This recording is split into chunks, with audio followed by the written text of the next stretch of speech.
You have two eyes, huh? Do you understand the game a bit?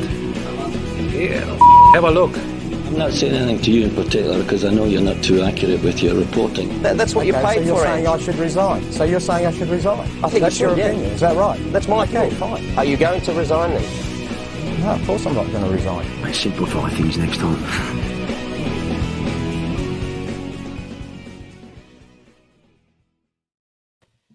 All right. Let's get one thing straight. The national curriculum is not a youth development podcast. And while it was fun to see the youth get a run last week, while the senior boys were away, we have to keep them hungry. We have to send them down to the twos so they can earn their dues. The regulars are back. My name is Josh Parrish. I've got Joey Lynch here with me. How are you, Joey? I'm going very well, and I have to agree with you, Josh. It was just a disaster last week. We had to put the young boys into the first, and as a result, we had to cancel the national curriculum's NPL game just because we called them all up from the first, and there was nobody left to play in that NPL TNC game. So equilibrium has been restored. Well, it's just as well we introduced those rules, making us immune from relegation in the NPL, just as well. Nick Dabano, you were leading the Brat Pack last week. How was that? Yeah, it was good. I mean, it was a nice change of pace. I really enjoyed it. I'm just being brutally honest. It was nice. It was nice to not be interrupted by the microwave. It was nice to feel the power, having that much power over proceedings. But no, it was good. It was good. Ben and Lockie were sensational. On a serious note, big thanks for them filling in again on very short notice last Sunday. Otherwise, we might not have had a pod. And people, a lot of our listeners and regular contributors in the comments get a little bit upset if we're 5 or 6 minutes late. But if we had no pod, I think that there would be an absolute meltdown. So good that we got something out. But yeah, thanks again to Ben and Lockie. In all seriousness, they were great last week. And hopefully we can keep having them on again, even if, we aren't a youth development podcast. I think it'd be good to keep tapping into some of our regular contributors to come up from the NPL and keep us on our toes. Well, lol at regulars, says Run Their Memes. That's, yep, good burn. But our persistent lateness is actually a tribute to the years of the Foxtel broadcasting, where every match would kick off precisely 7 minutes late. We have to be at least 7 minutes late each week. Otherwise, we're not honouring our forebears. We've got plenty to talk about tonight, including the A-League fixtures finally dropping, a couple of big signings. But let's get into Australia Cup first of all. We saw a dramatic 3-3 draw just before we went to air. Went all the way to penalties, and once again, Andrew Redmayne pulling off the shootout heroics to see Sydney pass the Central Coast Mariners. Joey, he's done it again. Maybe Graham Arnold was onto something after all. Yes, he's done it again. He's made one save in a victorious penalty shootout. Yes, I shit on it a little bit, but at the same time, I acknowledge that penalty shootouts are massive mental games as well, and the fact that two of the other Mariners misses were just horrible penalties that missed the frame completely. It's a mind games thing. You go up, you face in Redmayne, he does his dance, his reputation, so I can explain that. I can explain that. That's how you can explain that. You can't just completely write off the Redmayne factor, even on the missed penalties now. What is it? Once is an accident, two is the beginning of a trend. So congratulations to the Sky Blues who progressed through to the round of 16, killing off Central Coast Mariners. Have quite enjoyed the Australia Cup as of late, haven't they? They went on a deep run under Stajic and made it to the final last season, and obviously we had our debates about the lack of Cumdog in that final, but now we know no runs in this one. So caps off another, we've still got round of 32 games to go, but adds to what has been an interesting round of 32. I mean, we saw last night as well, Adelaide United knocking out the Jets. The box office is yet to open, apparently, for this season, or at least our ability to see whether or not there is a box office this season. Then again, Adelaide in the Cup, one expects them to at least make it out of the round of 32. But no, I mean, but at this stage, we can talk about the A-League men's sides all we like, but the big stories, of course, are still the member federation sides, the National Premier League sides in action, and I've been enjoying seeing them going about it and seeing some famous names advancing through to the round of 16. Nick, what's caught your eye from the Australia Cup so far?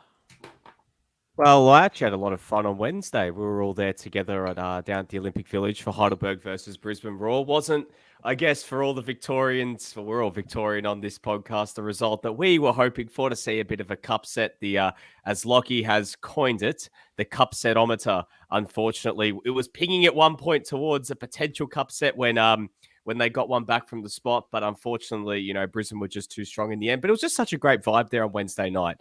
No rain until it held off right until just after kickoff. It was just perfect. It was a really nice winter's night. Wasn't too cold. It was a really solid turnout. I think I haven't got an exact attendance, but there easily would have been at least 2,000 to 3,000 people there at Olympic Village.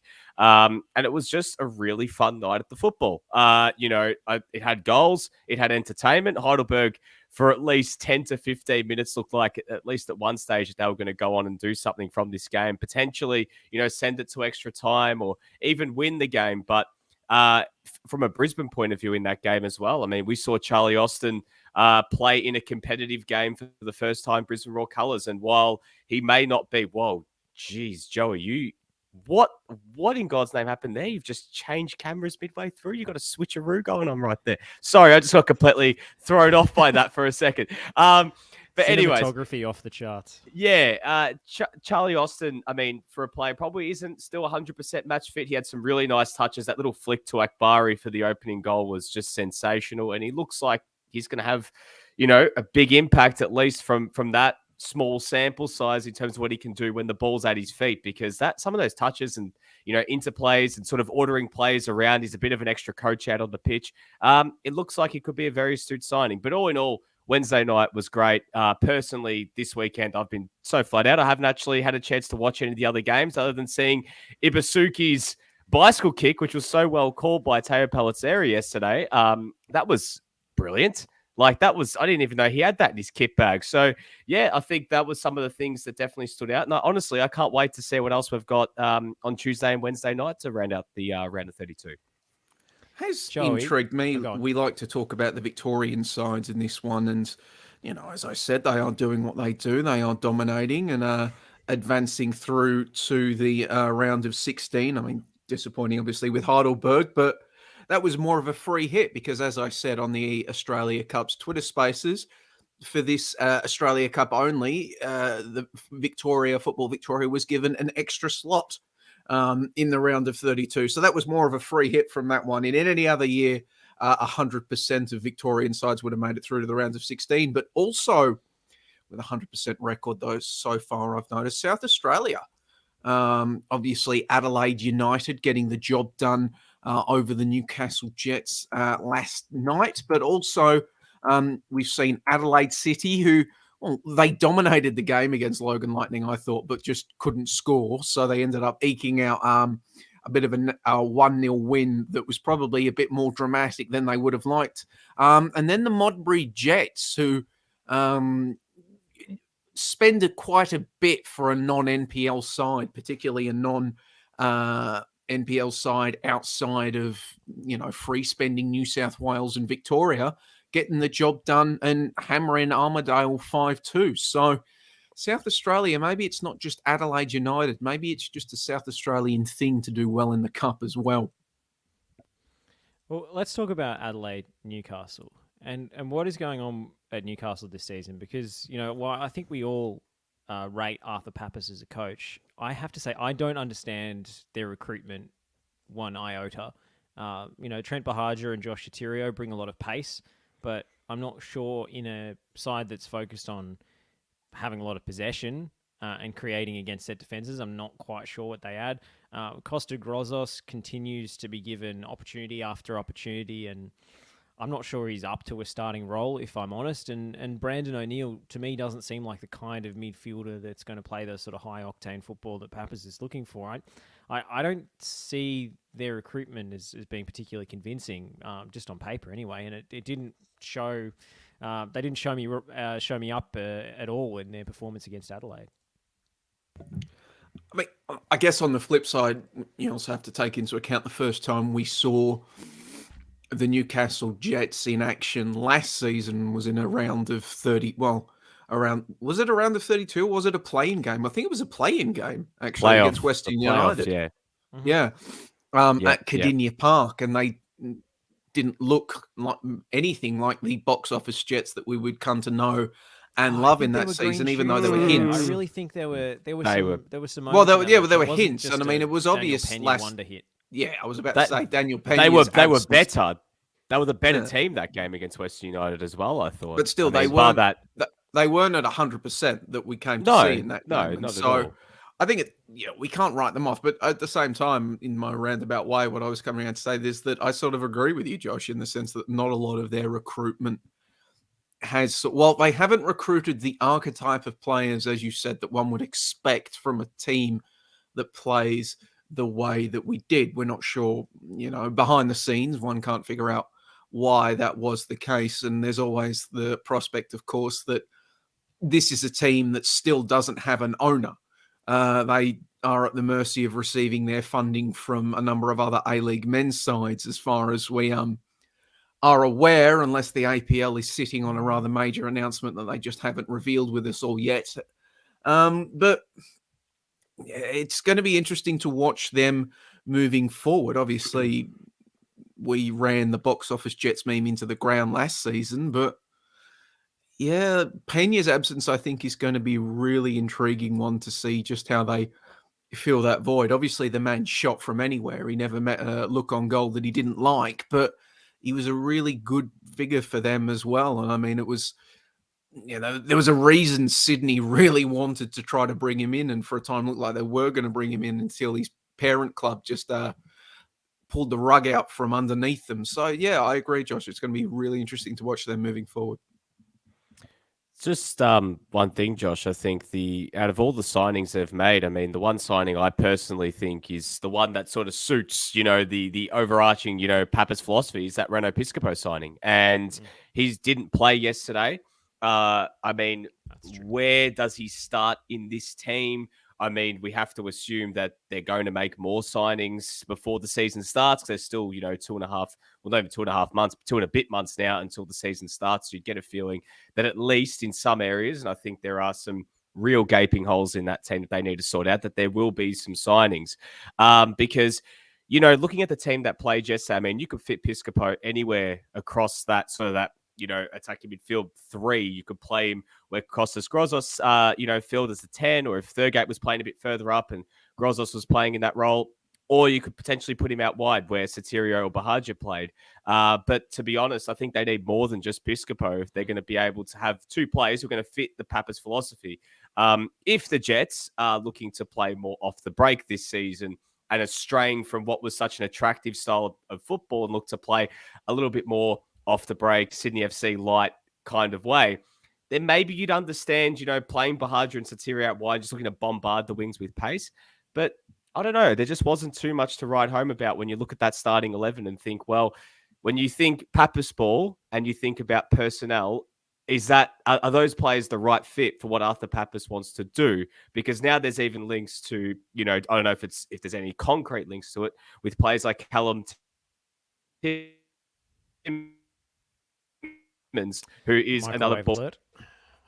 Somebody's turned on the microwave at Nick Gabano's house. I think we're back. But what I was saying was Callum Timmins, a ball retaining 6, a player who, if they're going to play him alongside Brandon O'Neill, we saw from very limited minutes last season at Perth Glory, it's not necessarily, the kind of fit that the Jets would be looking for.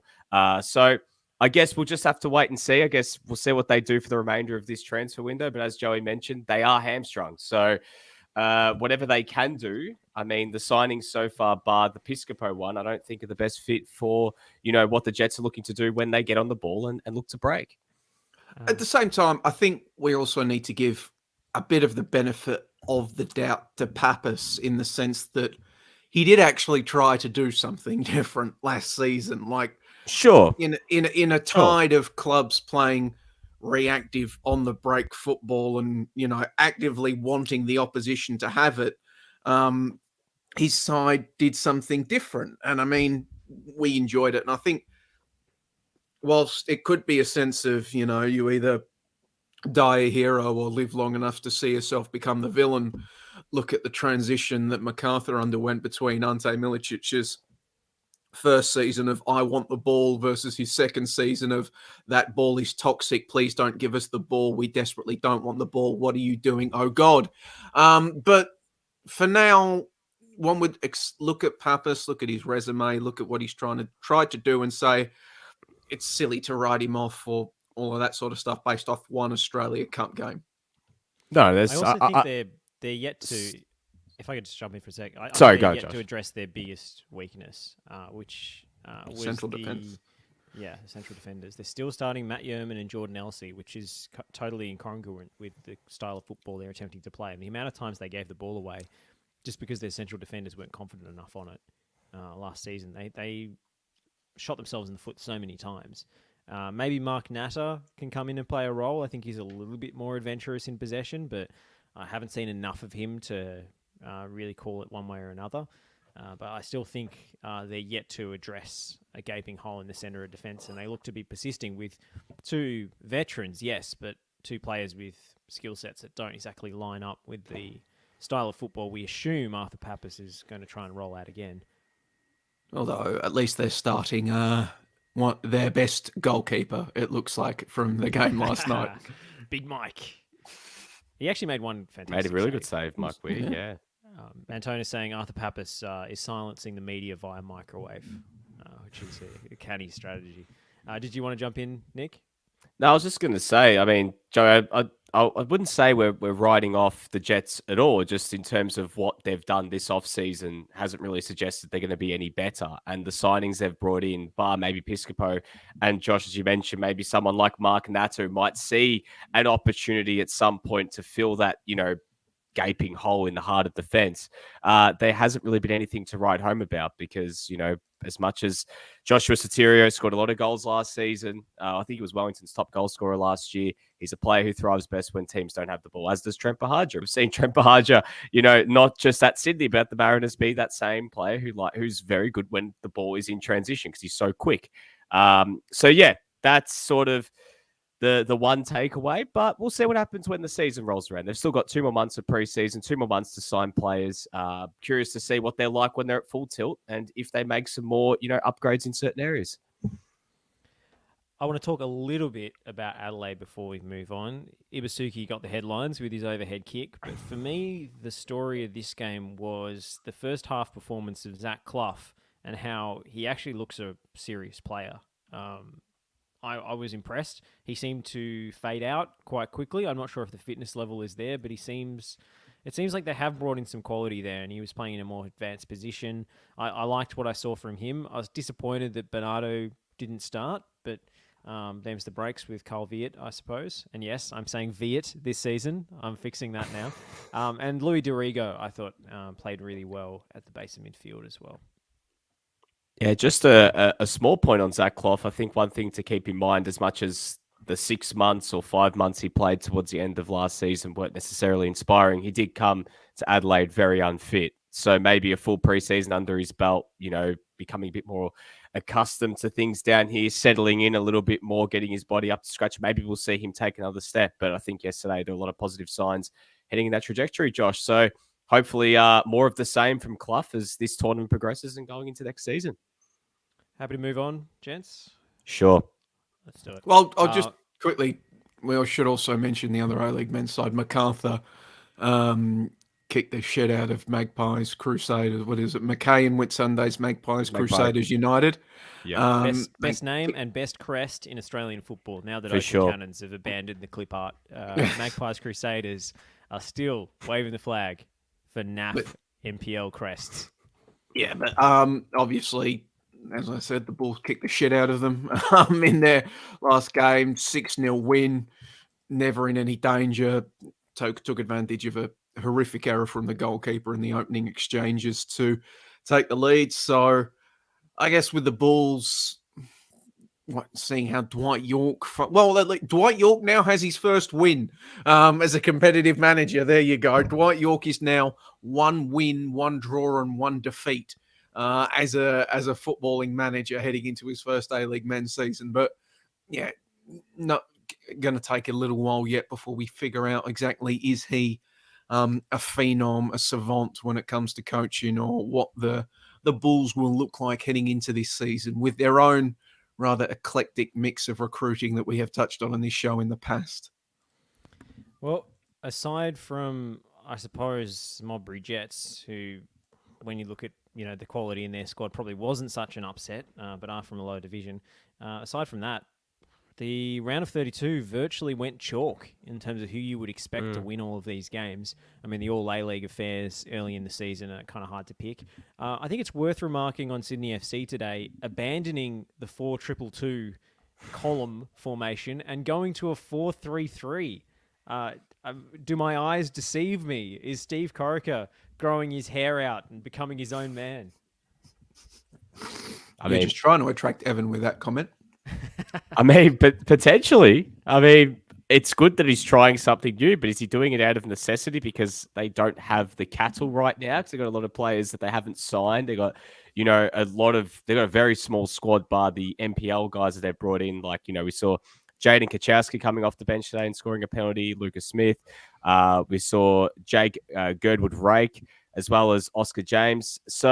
And also as well, Segasic getting a start too. So, I mean, was a very young Sydney team, but I wonder if was this done out of necessity? Are we getting too excited just yet, Josh? Because when they do bring everyone in and they do have, a partner for Adam Lafondra up top, will we see them potentially revert back to 2 up top? Was this maybe just done because they simply had to? So, be curious to see what they do as the off season wears on, because again, they don't have their full tilts of availability right now, and all the players they probably hope to have had available from the transfer front. Because remember, they've lost a lot and they haven't really gained a lot. I think they've only made one off season signing, and that was Caballo, who started at left back today. So it was basically a lot of the same players. And good to see Max Burgess, by the way, get a start and get a goal too. So big win for the TNC brand. Well, just on that topic, we've got a Twitter question from Sky Blue Views. How many points will Max Burgess win the Johnny Warren medal by? Well, we'll ask Nick Stoll that when he burner account, actually. I think more important than personnel when it comes to Corica's commitment to the 4-3-3, if indeed it is the plan going into the season, which has been reported by Vince Regari in the Sydney Morning Herald's, man on the ground, that is the plan. And there were some promising signs. Obviously, we saw Burgess. I like what Yazbek did playing in that midfield as well. However, the question for me with Corica's commitment to the 4-3-3 isn't so much about personnel. What does he do when he gets more bodies in? It's what does Corica do when the pressure is on? What does Corica do when games aren't like, because it's a well-established meme at this point, whilst, we all love the Australia Cup. For A-League men's sides, it's still pre-season games, and a lot of them treat them as pre-season hitouts. I mean, Sydney FC obviously had, obviously a ton of players that they haven't even signed yet today. And other teams use it as a bit of a warm-up, a bit of a pre-season minute getting exercise rather than competitive fixtures. So my question surrounding Corica is that when the pressure is on in regular season A-League men games, maybe he's had a couple of losses in a row, maybe he's feeling the pressure, how deep is his actual commitment to the 4-3-3, if that is what we are going to see moving forward? Because it's all well and good to, bust it out now and say this is what we're playing and I'm my own man, and that when the heat is on, when the air is thick, will the 4-3-3 survive, or does he fall back into the 4-2-2-2 that we have seen in the past? Because we've seen with Graham Arnold as well, his mentor at the Socceroos level, when he's coming up against high-profile opposition, stronger opposition, and Arnold has himself said that he adjusts his approach based upon the teams that he's facing. He reverts to type with the double pivot and the more defensive outlook. What will we see from Corica when the heat is on, is my question surrounding the formation. Not so much personnel, maybe they'll go out and win every game 6-0, so it never becomes an issue. But That's what I'm going to be looking at going forward, especially when the A-League men's season starts. The thing I'm interested in is, you mentioned, Nick, is they haven't made many signings, but I've been critical of Sydney FC for a long time of having such, a seemingly prolific development pipeline and not giving any of these guys a chance, and then they have to go to other clubs. Think of Cam Devlin or Daniel Arzani as prime examples. If they're planning on giving the likes of Kaczarski more A-League opportunities, then I think that's to be applauded, because Sydney FC is usually the first team to look for the big name, big money signing at the expense of minutes for their junior players. And I would love to see, their NPL New South Wales side, which has been terrific this season, really exciting players in that team. Some of those players actually blooded into the first team, because if Jaden Kaczarski was playing at the Mariners, he'd already have 25, 30, 40 A-League games under his belt. He's that good. Sure, I mean, but can you strike a balance with that? Like, Of have a course you can. sprinkling in of those, because I still think that knowing Sydney and knowing thinking about who runs the APL and thinking about who runs Sydney FC and thinking about Sydney FC, where they'll want to get back to, you can't rule out that they're going to go after a bunch of seasoned vets, or not even vets, but proven sort of, commodities at a decent enough level, whether it's in the A-League or playing overseas, to come in. I think they've still got 3 foreign even available as well, even with Elvis Kamsoba departing. I don't think he took one up anyway, but he's obviously now another one that's left. But I think you can get a balance of that, because, as you mentioned, Josh, there is certainly enough talent in that NPL team. But if their goal is to get right back up next season, they're probably going to want to get more seasoned vets in and probably try and have that sprinkling of, okay, we've got some seasoned players, but there's an opportunity for guys like Kaczarski and Co to really put their best foot forward. But we already know they're looking at bringing in 4 or 5 more established players. The CEO released a letter during the week to fans in which he said, we've got 4 or 5 more signings on the way. We know that, they're supposed to be coming, and that if they don't come in, it's not because the Sydney FC head honchos have, suddenly seen the light and decided to start playing the academy. It's because they simply couldn't sign the players that they wanted to, as we've already seen this season with the talk of Dries Martins falling over, and that Serbian bloke whose name currently escapes me, Lazar Markovic. Lazar Markovic, his How could signing you falling forget? over. I don't know. I'm firing my laser. Jesus, that's an old meme. But yeah, we already know the signings are coming once again. So it now comes back to Corica. What does he do? Does he play a journeyman over a youngster? Does he take the risk? Does he, push the boat out and back a academy player over maybe a veteran that's come in and, they'll do a position battle? That's another question, because we know they're coming in. And if they don't come in, the narrative shouldn't be reframed to say they're giving the kids a chance when they've been dragged to it kicking and screaming based on their own communications. Josh, turn up your microphone. My microphone is quiet, is it? Yes, we're getting comments. All right. Anything more on the Australia Cup? I suppose youth development by recruitment incompetence is probably not to be applauded. But anything further on the Australia Cup? I was interested by the performance of Austin as that hold-up player. I think it's something that Brisbane haven't had.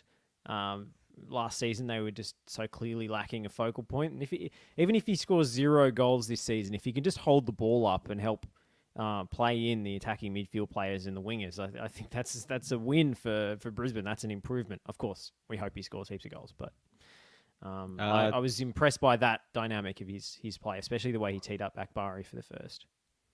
Last little point. I mean, if we're looking ahead to this week, I mean, all eyes sort of immediately turn to Wednesday night, Western United versus Melbourne Victory at Amy Park. I mean, that's just going to be interesting to keep an eye to see, I guess, what teams get put out. Will Victory revert back to, a back four, which we could probably assume they will, because they're not playing Manchester United. It's a few more weeks for them into preseason, but also Western United, because, there's a lot of rumblings around Alexander Priyovic's future. He hasn't reported back for preseason training. Alessandro Diamante's still in Italy at the moment, just living off good vibes at the moment, even though he's contracted. So curious to see, I guess, what Western United team gets put out on Wednesday night as well. But also Melbourne City against Newcastle, because Melbourne City were the other team that played last week against Dandenong Thunder in a friendly. Now, I know it's only a friendly, but something really caught my eye, and that was the fact they still shipped 2 goals with a basically full-strength backline. And we spoke a lot about their defensive frailties last season. And I know it's the first game of preseason, but it didn't. I can't help but the fact that it did. That was the first thing that left off the page. They were up 2-0, then they ended up coughing up 2 goals, ended up winning 3-2 in the end. But it was just something that I was like, interesting. Very, very interesting. Not taking anything away from Dandy Thunder, because they've been some great form recently, but just an interesting little tidbit from Tuesday night. Yeah, I mean, shout out to Arian Suleimani for making his senior team bow against his junior club. He's been very good in NPL 3 this season. Unfortunately, he ended up getting injured in the game and then couldn't play in the championship game, essentially, against Preston, which was unfortunate for him. But yeah, hopefully it's not the last we see of him this season. But yes, City hardly convincing, but first real preseason hit out, so can't read too much into it. Sure. Let's talk about the A-League fixtures. Melbourne City versus Western United. The grand final rematch is first up on the 7th of October. We've also got a Big Blue on the Saturday night on the 8th of October. What do we make of this fixture drop and the big games in the opening rounds? They've got the F3 Derby that weekend. It's just packed with big fixtures on week 1, which personally I don't like. I will get into that in a bit, but I'll let you guys give your opinions first. I think it was inevitable that we were going to be getting big games front loaded into this fixture, given that it has to break for the World Cup after round 6. So inevitably, the APL were going to want to try to hook some people and get them interested and really whet their appetite for the A-League season to come without, before it had to break, because, they're not going to want to run out a whole bunch of, let's get fired up. It's Glory versus Newcastle and City versus Brisbane. These teams tolerate each other. It's not going to get anybody excited.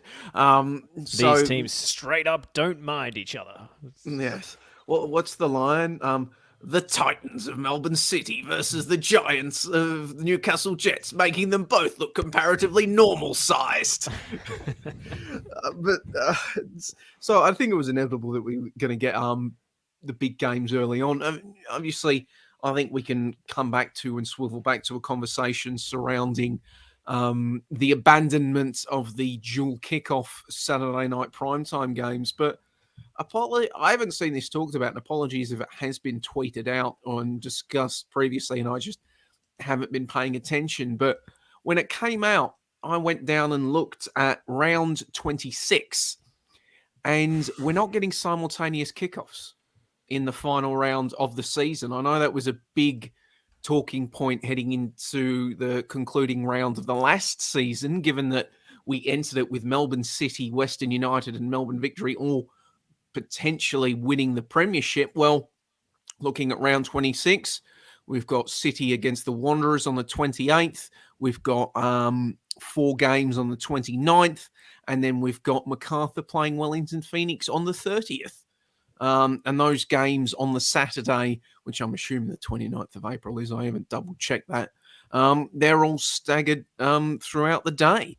So no simultaneous. It was apparent it was one of the most requested things, and we were told it just wasn't possible last season because of the upheaval wrought by COVID. But now, with the benefit of supposedly a clear run, we're still not getting simultaneous kickoffs on the final day of the regular season.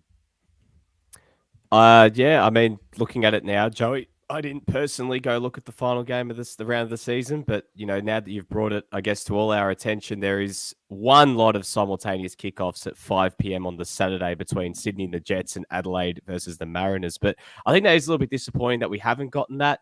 But looking at the fixture from a holistic, point of view, I mean, I've got no real complaints. I think, the fact they've still got, it's like a floating simultaneous kickoff. There are some like 5 p.m. simultaneous kickoffs. There are some on a Sunday, which again, I'm not that like aggrieved by. A lot of people are really frustrated by it, but you could sort of put it on a dead slot. I think the Saturday night one, the Saturday night slot, I think is different because you want to get as much eyeballs onto a primetime fixture as possible. But if you've got a bit of a dead slot, like on a Saturday or a Sunday, I don't think there's any issue in having maybe two games go head to head.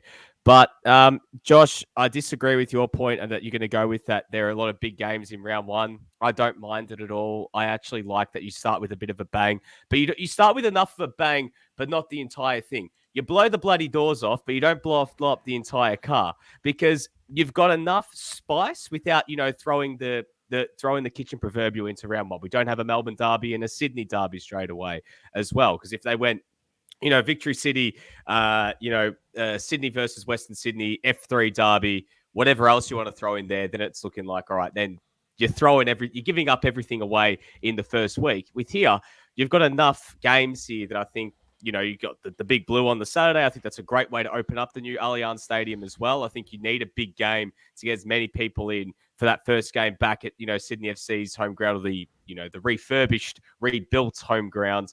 And as well, a grand final rematch for me is the best way to start any season, whether it's in the A-League or any competition. I think it's a great way to kick it off by having the two teams that ended last season, because that story writes itself. Melbourne City will want to, get revenge on Western United. Western United will want to, get one up over Melbourne City again. So it's a great way to start the season. And I think the other bit I really enjoy is just seeing the fact that we've got Wellington Phoenix not playing TBCs. They've got Sky Stadium next to their name again on their home pitch, but they're playing one game in Wollongong. So they still have to go back to Wollongong. They have one home game. It's a thank you game to the people of Wollongong for hosting. Yeah, it's an interesting one. And then obviously I think they've got a few Auckland games as well. So I like that Wellington still spread a few games throughout New Zealand too, because some of my fondest memories of watching Wellington, like when they were around 2014, 15, was when they took games like Lower Hutt, and they play in those really small grounds, and it'd be really tight in instead of playing in the big cauldron that is Sky Stadium. They play in these small grounds, get a good turnout, and it looked really cool on TV. So I'd like to see more of that from Wellington. But as a whole, no real complaints to the fixture. I'm sure that once the season starts, someone will complain about something about the fixture. Someone won't like something. The other thing I want to ask you guys, and I haven't actually had a look at this too much, but I saw something mentioned about potentially some 3 p.m. kickoffs in summer. Is that much of a feature of this fixture at all? Because I actually haven't gone and looked at, specifically December to February and looked at, okay, on these days, do we have 3 p.m. kickoffs? Because I saw someone mention it. What have you guys seen? There's a few. But are there like a lot? Because there are people saying there looks to be an average of one in each round. In the summer months? Yep, in January. Right. Round 13's got 2. Round 14's got 1. This is in the dog days of January. Round 12's got 1, and another one that kicks off February at 4. as well.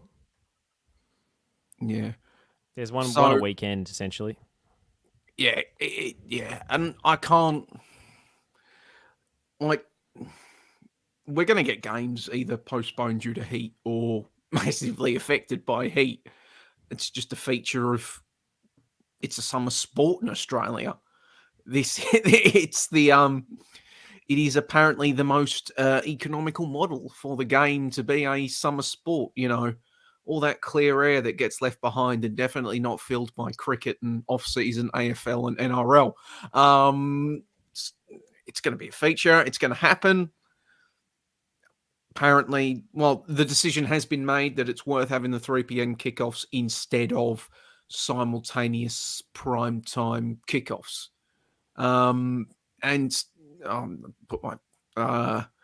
Put my cards on the table as somebody that attempts to watch every single game for work, either live or on delay.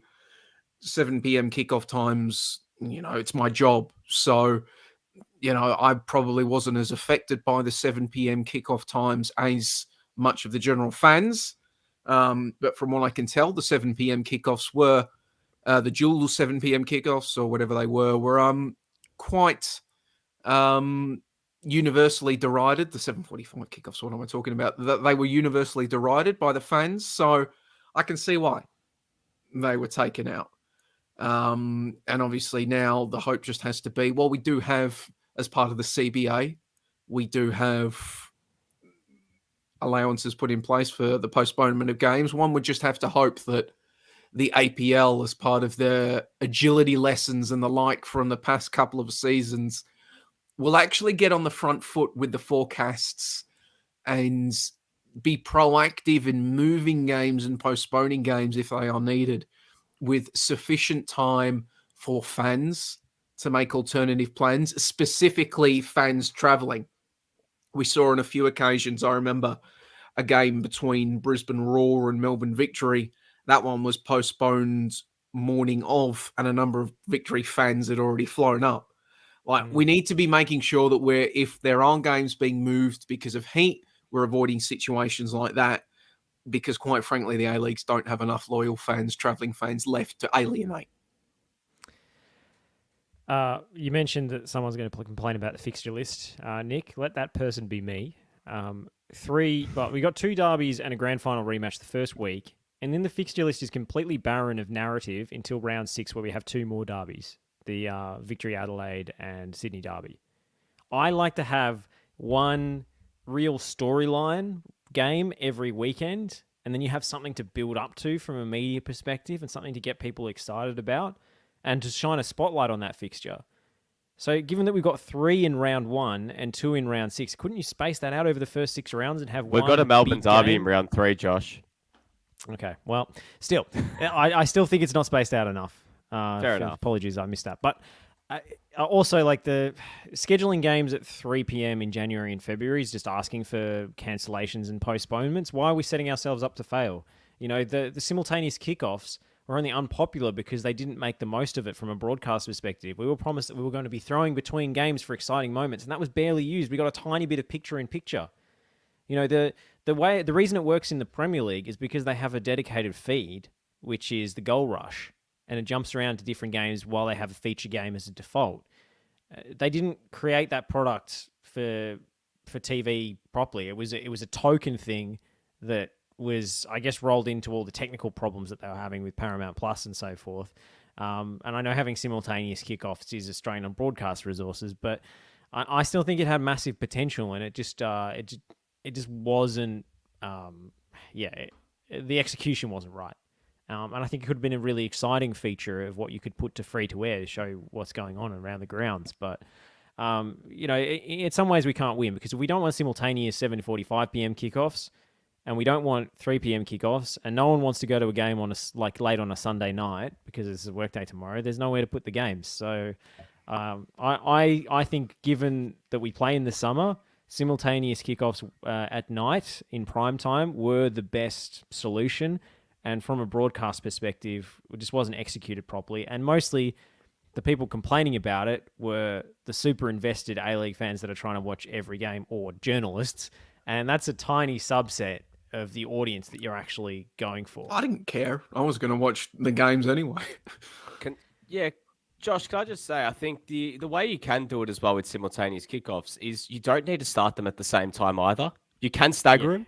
Exactly. Like you can start, say, a game at 7 and a game at 7:45, or a game at 8. If there's a game in Perth or a game in Adelaide, we've got the weirdest time zones here when it reaches summer in Australia. So you can flick over to the other game at exactly. halftime of the game that you actually want to be watching. Exactly. And then when what that do those game ends, weirdos in Queensland do with daylight savings during the summer? They're like, I think they're an hour behind as well from us. Okay. It's weird. So anyways, but you can don't have daylight savings. As you mentioned, Josh, you can flick over at halftime, but then you can also flick over when your game that you've started to watch, you can flick over at the end. There's a lot of criticisms with the AFL's fixture in how they've got, the 110, 320, 440 slot on the Sunday, but it actually sort of flows in pretty well how you can finish the 110 game and go into the 320. Then when the 320 is done, you can go into the 440 start, because I know that there's the 320 starts done to appease the 6 p.m. bulletins, but still, it flows nicely in terms of being able to go from one game to another. So I don't think, staggering kickoffs is just a concrete sort of, all right, if you're going to have simultaneous kickoffs, you've got to have them starting exactly the same time. You can stagger them. You can have them overlap in different ways. So, I mean, if we're going to take the route of, okay, we need to think about the heat, then, well, maybe look at doing a little bit more of that, because we actually have the beauty this year as well of having all the teams based in their home states, because we've got, Perth being back in WA, which is a bonus in its own right that they could start games, earlier but later here. And Wellington could start games later but earlier here as well. So it almost works, in all different sorts of ways. And I'm sorry, run them memes about the AFL curriculum. It's the first thing that came to mind when you're a Victorian as well, who's been covering the sport all season. That's the first thing that comes to mind. All right. So apologies. I'm not Apologies. in my mind. It's just blanket coverage. It lives rent free. We see Sharons in our sleep. It's impossible to get away from. Well, I was covering it all weekend, so there you go. That's why. I did have one thing to note. So it breaks on the 13th of November, the season, and it returns on the 9th of December with a game between the Brisbane Roar and Adelaide United. The first quarter-final of the World Cup takes place on the 9th of December. APL obviously not too enthusiastic about the Socceroos' chances at the World Cup then. If they are restarting their season at the quarterfinals point, maybe that can become the newest piece of bulletin board material on Graham Arnold's dressing room. Nobody believes in us, including the APL, who are starting their league at the quarterfinals. We're not making the quarterfinals. We're not making. Come on. Oh, come on, Josh. Where's your belief? I mean, come on, if we mate. make Where's the round of Aussie 16, DNA? If we make the round of 16, I will be Graham Arnold's biggest cheerleader. Like, come on. Josh, come on, mate. Seriously. Like, we've been here Match our before. best ever finish at a World Cup. Stephen Bradbury in 2002 at the Salt Lake Winter Olympics. All right. Did anyone give him a chance at the final turn? No one did. You never know. It's coming home. It's coming. All I can say is if Australia is not making the quarterfinals, so aren't England. So it'll be fine either way. So I'm all for that. Alrighty, I think that's enough whining about the fixture list for one podcast. Although we do have a few comments that have come through. Geraldo says, depends where those 3 p.m. games are to some extent, not just the city, but the stadium and the amount of shade. Yes, definitely. Stephen Paletti pointing out the good point about you can't really win if you don't want simultaneous kickoffs. And Geraldo also says, could have 3 straight Saturday night games with 7 p.m. in New South Wales, Victoria, 8 p.m. local in Brisbane, would need to be at Lang Park, and then 8 p.m. local in Perth. Prime time, back-to-back, a little bit of overlap. I love it. Yep. Geraldo for APL CEO. And Nick Stoll says, if Melbourne's nightlife is so good, stick Victory and City games at 10 p.m. Hey, we might have been locked down, but we're not locked out, baby. So... Shall we move on? If he can comment on the stream so often, why isn't he on the pod? It's because he's not wearing a shirt. That's why. Hasn't stopped him last week. We kept that we made that a Patreon exclusive, like an exclusive for those who want to have to pay. wait until the watershed before Nick Stoll can show his nipples on the podcast. Let's go to A-Liga transfer news. This is what everybody wants to talk about. Joey, has the embargo lifted on that Western Sydney deal yet? Oh, yes. Western Sydney Wanderers signed Marcelo, the Brazilian defender. No, not that one, as I thought of momentarily. Or Marcelo, Marcelo. if you've watched a Real Madrid game in the last decade. He's not the former coach of the Italian national team, Joey. Yeah, Marcelo. Marcelo. Yeah, anyway, it's not the Real Madrid one. It's the one, with PSV and Hanover and Besiktas. He has signed for Western Sydney Wanderers on a 1-year deal. Seems a decent signing, I think. Even though I did get a lot more excited when I thought it was the other bloke. Have you seen the best story about former Lyon centre-back Marcelo just yet? About why he was sacked? I think we all know what that story is. It was the farting. It was mid-season dismissal sparked by him farting in the dressing room and laughing about it with his teammates. Wasn't that rubbish, though, and disproven? I don't care. It's still funny. He laughs when he farts. There's so many good chants that you could come up with. I'm fully on board with this signing, by the way, and not just because of that story, but also because I think he's got a lot of pedigree. Like, this guy has a really, really impressive CV. I think it's a fantastic pickup, even if he isn't the former Real Madrid left back. Can I just say the funniest part about it, reading Julian Laurent's story, original story on ESPN about it, is that it wasn't just farting and laughing; it was continuous farting and laughing. So they were sitting. It's like they were all sitting in the change rooms, and they were just sitting there like school children, farting and laughing, and. And so we welcome that kind of behaviour in the A-League. So he was doing it in front of the manager Peter Bosz and sporting director Janino, who just found it very inappropriate. And apparently it was during Leo Dubois, who's the captain of Lyon's speech, to rally the troops. So imagine he's giving this riveting gladiator, like, a Braveheart kind of speech, and then you've got Marcelo in the background farting. Sorry, he goes to show now. I can't. Sorry, I've lost it. But anyways, the thought of that is bloody hilarious. But Josh, you mentioned his CV is great. So I mean, he is 35 now. So curious to see, I guess, how much he's still got in the legs. But I'm curious to see how it works out. It could be a really good signing, or it could go the complete opposite. I wonder how it will go if he farts in Mark Ruden's dressing room this season. No, never mind. But on Western Sydney Wanderers, yes. Which way is the wind blowing with the Wanderers? I'll tell you guys once we're actually off air what I was going to say, but I'm not going to. Subscribe to our Patreon if you want that exclusive that we actually don't have. Western Sydney Wanderers, I mean, bloody hell. Like, it's an entirely new team. I know Tony Popovich, was famous for doing the old clear out. How many blokes have they signed? Stop at this farting point? while Joey's talking. It's very disrespectful. We're supposed to be better than this. We're not. That's the podcast dirty secret.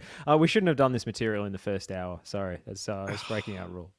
No, but the Wanderers have absolutely swept a broom through their dressing room, and I mean, I am going to be incredibly interested to see how it plays out, because traditionally, we've seen the likes of Sydney FC and in recent times Melbourne City build success of what is the back of continuity.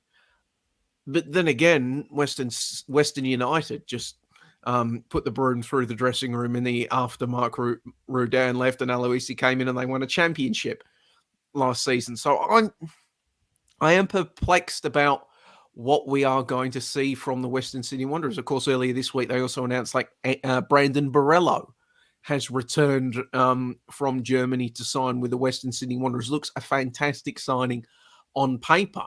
Like, looking at the talent that is in this Western Sydney Wanderers squad, it's very good. However, if you were to make me do my finals tips and preseason predictions right now, I still probably wouldn't have the Western Sydney Wanderers in the top six, purely because at this point they have and you can follow this up when my season preview pieces get published in a few months. Follow me up on this, but for me, just the Western Sydney Wanderers have lost the benefit of the doubt. It doesn't matter who they sign. They could sign Lionel Messi and Cristiano Ronaldo in the off season and wheel them out up front, and I would still not, be surprised if they found a way to fuck it up. It's just what the Western Sydney Wanderers do now. So, on paper, like, these signings that the Wanderers are making are fantastic, and they should be a strong side. But how many off seasons now could we have said that about Western Sydney Wanderers? Like, prove me wrong at this point, and I'll be the first one to give credit where it's due when they actually do something. But I feel like I've read this story before with the Wanderers. Blake coming through in the comments saying bringing in Marcelo is a surefire way to clear out the dressing room. So that's part of their off-season strategy. Very good. Look, Blake. just in terms of continuing on Joey's point, sorry. Look, I mean, they've some very nifty signings, and they've got some decent players still hanging around from last year. But I mean, I'm not going to have any sort of confidence in making a surefire prediction for Western Sydney to play finals until, I mean, when I actually see them play a few games in the A-League, because I mean, it could go one of two ways, and we've seen that one way, which has been, them not playing finals and disappointing happen way too often. But I think that I'd like to be proven wrong. I'd like to see this Western Sydney team do well this season, because if they have brought in some decent players this off season, but again, I don't know. I just can't. I can't get. Can't just get excited about them, or can't say definitively I'll have them in my top six, because I could easily have six teams who I could probably, hedge my bets in. Not say probably not the best terminology there, but put faith in to play finals before Western Sydney Wanderers in the A-League this season. I've got questions about Aaron Reece Williams. Sorry, he's still Western contracted. Sydney. He's still under contract, as far as we know, and I haven't seen a retirement announcement. So I think he'll be there, whether he's back or not. We'll see. The other thing about all these Western Sydney Wanderers signings, and we pontificated on it at length last season. Like, have any of these signings, like, aside from like signing good players and like that, but like once again, like, has this off season revealed, shed any further light on the question of who are the Western Sydney Wanderers? Like, we talk about them as a club. We did it last season, and basically their only sort of identity, as far as we could tell, was literally just geography. Like, but there wasn't any sort of backing to that in terms of, like, they didn't exemplify, on the on the actual pitch. Obviously their marketing department's fantastic, and they, did their best work, but like, we never really got to see, like, what sort of team is it? Is it a working class team? Does it exemplify the West of Sydney? What are its values? What are its spirit? What ties it to this community? Which should be piss easy for the Wanderers because of exactly where they are. They're on the richest footballing area in the country, Sydney's West. And like, maybe this is the type of off-season you need to do, just bring in a whole bunch of talent, start winning things, and then it's a lot easier to figure out an identity when you're winning versus the opposite. But like, I'm genuinely asking you to, maybe you can give an insight that I just haven't thought of. Have we gained any further idea of what the Western Sydney Wanderers are as an entity this off-season? Aside from trolls with their signing of Milos Ninkovic. I mean, they've signed a lot. They just signed a lot of players and expect that these guys are going to carry them to victory. I mean, it's the same story every offseason. Sign, a bunch of seasoned vets. Hand the keys to the coach and hope for the best. And hope for the best. Hit and hope. And expect the same result. Definition of insanity. Nothing's changed. At least from that point of view. If it works this season, great. But it's worked on what attempt? Is this like the fifth attempt post Popovich? Like, might eventually work. But what happens after? These are the questions we've constantly been asking about the Western Sydney Wanderers. And I mean, yeah, like I said, it could work. They could win the championship this season. They've got a lot of talent. But yeah, like, I wonder if Mark Rudan will be taking them on another military boot camp, like Philip Curto. Oh no, was it Philip Curto who, or was the other Polish player, the former Polish player? It was the other one at Wellington. Mikhail Kupczynski. Yes, that's the one. Was outlining a couple of weeks ago in the Polish press about how Rudan was an absolute madman in their preseason prep. So maybe that'll drill some some discipline into these lads. We've got a question from Edmund coming. How much we rate Mark Rudan as a coach, and I rate his press conferences. Same. Love a Rudan presser. He's always good for a quote. Yeah. Oh, look, young boys in the comments making a fart joke. Sod off, Lockie. But as a coach, somebody that works with the X's and O's, from a strategic and tactical basis, I'd say Mark Rudan is an above average A-League men coach based off what we've seen. Maybe one of the better ones, just based on the signs that we saw, especially in his 1 year at the Wellington Phoenix, the way he had Western United playing at times during his first season at Western United. Like from an X's and O's perspective, works out well. I think he's a decent coach. The question inevitably with Mark Rudan is, the locker room. We saw how it ended with Western United. Now, there's so many factors involved in that. We can't tell, when a team doesn't have to exist for weeks and months on end on the road without an actual proper home stadium to call their own, is that a salvageable situation? We don't know that, but I think that's more the question of Mark Rudan. It's not a matter of his abilities as an X's and O's coach. It comes down to,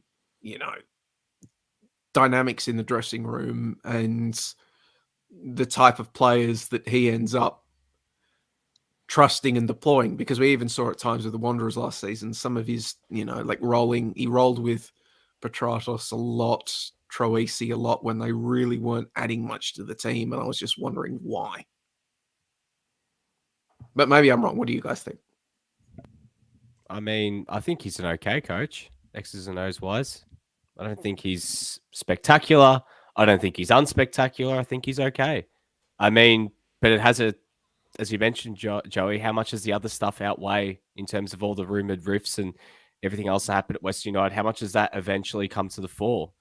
And how much does that outweigh the X's and O's? Because that stuff is arguably more important, because if you can buy into a vision, you've got good relationships with your coaches and your players are on side, you're more than likely going to see some positive results coming as a result of that. Results are going to skew in a more positive direction. But from what we saw at Wellington, he did a very good job with that team. First season at Western United, sure, really good as well. Second season at Western United, again, for half that season, it looked like it was going to work again. But when the wheels fell off, the wheels fell off. And again, I know the circumstances that Western United had were far from ideal. Any team, as we've seen with a lot of these teams, have had to go on long road trips and play games out of all different venues and travel in a short period of time, play games every 3 days. It's tough. But there were some decisions, at least from a tactical point of view, I remember in some of those games, which were quite questionable. Like he would deploy players like Andrew Durante in midfield and play 5 centre-backs, in one team. He'd have very similar sort of tactics towards, I guess, if you want to draw a very much more recent example, to what some of the decisions that Ante Milicic was making at MacArthur towards the end of his tenure. Just some really odd decisions with his personnel. So, I don't know. I think when he's got a full complement and he's working with, in, I guess, a more structured environment where it's 7-day breaks, home and away, none of that sort of chaos, he can be very good at getting his teams out there on the park. But, yeah, okay. Like, average, I think, for me. I wouldn't say he's, great, and I wouldn't say he's not either. I think he's better than most coaches as well in this A-League competition as well. So put him in around the midway point. Yeah, I think you guys have summed up pretty well. Sharp tactical mind, divisive personality, and, man management. He hasn't agreed with all these players. Clearly you see the way that John Aloisi came into that Western United dressing room. And yes, he had quite significant resources behind him, but they clearly developed a stronger team spirit than Redan had in that dressing room the season beforehand. But yeah, I think he's a sharp coach tactically, and yeah, we'll see how he does this season. As you say, Joey, I don't think we don't give the Wanderers the benefit of the doubt anymore. In fact, it's the opposite. You doubt them until they prove you wrong. So even with this promising squad that they're assembling on paper, and I can't claim to be familiar with all these players. I don't know a thing about Suleiman Kirpic. And will he be, fantastic striker? Will he be Dino Kressinger? Will he be, Pierre Vicari? Who knows? But they have let Jack Rodwell go, and all signs point to MacArthur as being the most likely destination for Jack Rodwell. Dwight York seems to rate him. He included him in the A-League All-Stars, even though, he didn't really have a club at that point. If he lowers his wages is a big thing. Yeah. MacArthur will have to fit him into the budget and into the cap, but And that just goes back to MacArthur asking MacArthur, like, what exact type of squad are they trying to build? Like, they've signed another team that's signed a lot of people, but a general trend isn't quite emerging yet. Even they got an impressive win over Mackay, but one actual announced signing that MacArthur have made this week that I wanted to touch on was one of the most polarizing figures in Australian football at this point, Daniel Arzani. I'm a fan. I'm a fan of the signing. I think we all, to some extent, are on the podcast, but I certainly am, well in the camp of an Arzani truther. I think he's a real talent. I think he's obviously things haven't gone well for him. Just flat out, it's not as well. It's just flat out things went terribly for him when he left the A-League men. But I think it often gets not ignored, but sort of underplayed that the lad's ACL exploded in the very first senior game he went out to play after leaving the A-League men, and that kind of really put him behind the 8 ball. But and the 20 minutes before his ACL exploded, he blew everybody away.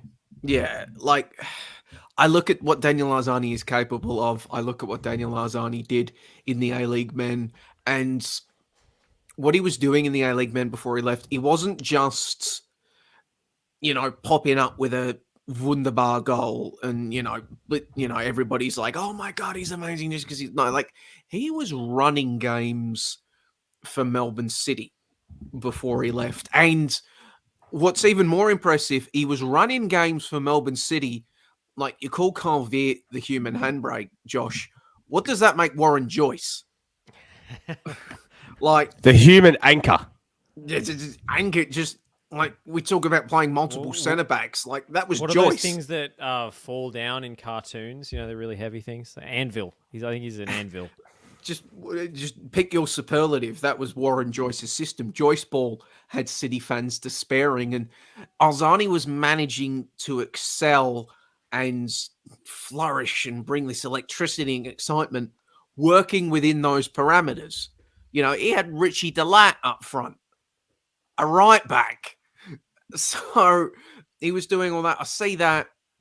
I see what Daniel Arzani did.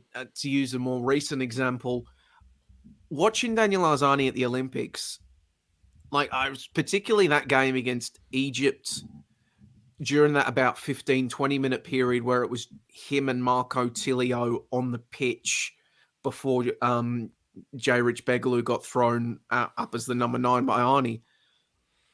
The Olyroos actually looked functional moving forward during that bit. And you watch Arzani throughout those Olympics, the appearances he had.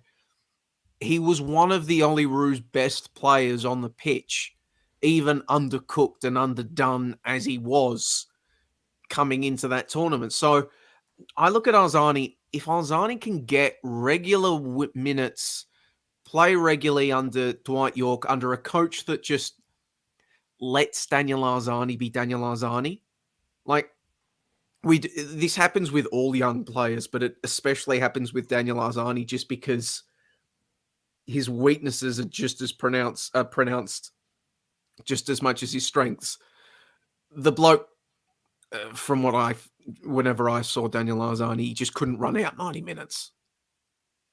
He didn't have the ticker, to use one of our terms, and all that sort of stuff. But what I think you need to do with Arzani, just as much with any players, you need to focus on what he can do.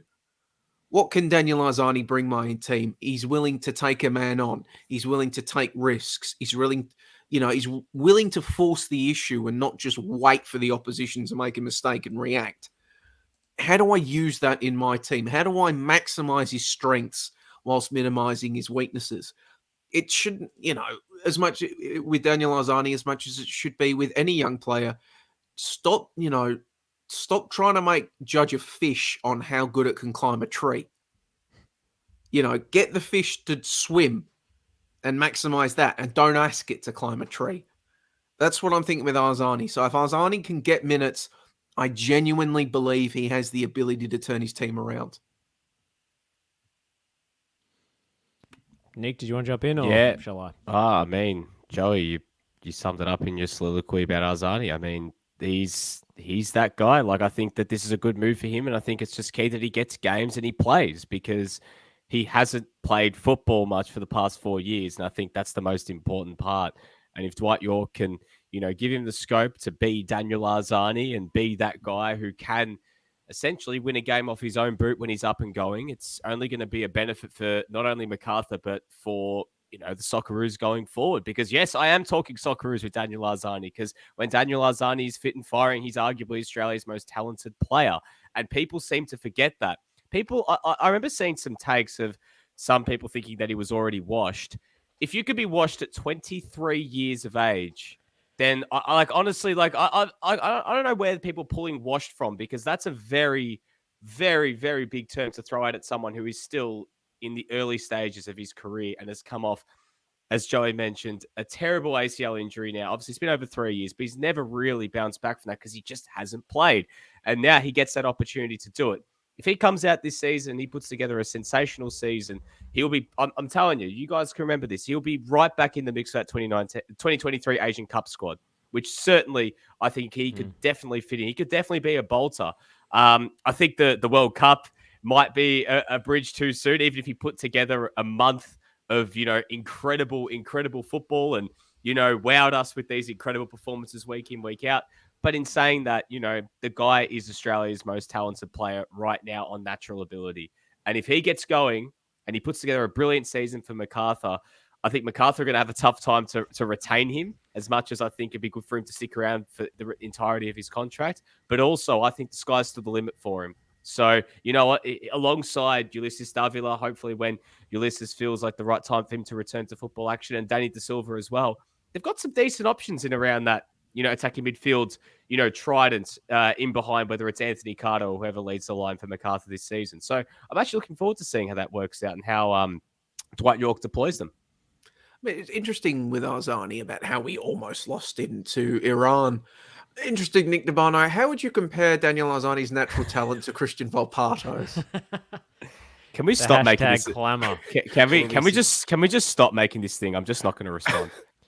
It's your Do brain, you remember Nick Dabano. Do you remember the story that Iran were going to poach him before the 2018 World Cup? It was Pretty sure they were actually in contact with him. Speaking of Volpato, there's another international tug of war going on involving a certain Toure brother and the nation of Guinea.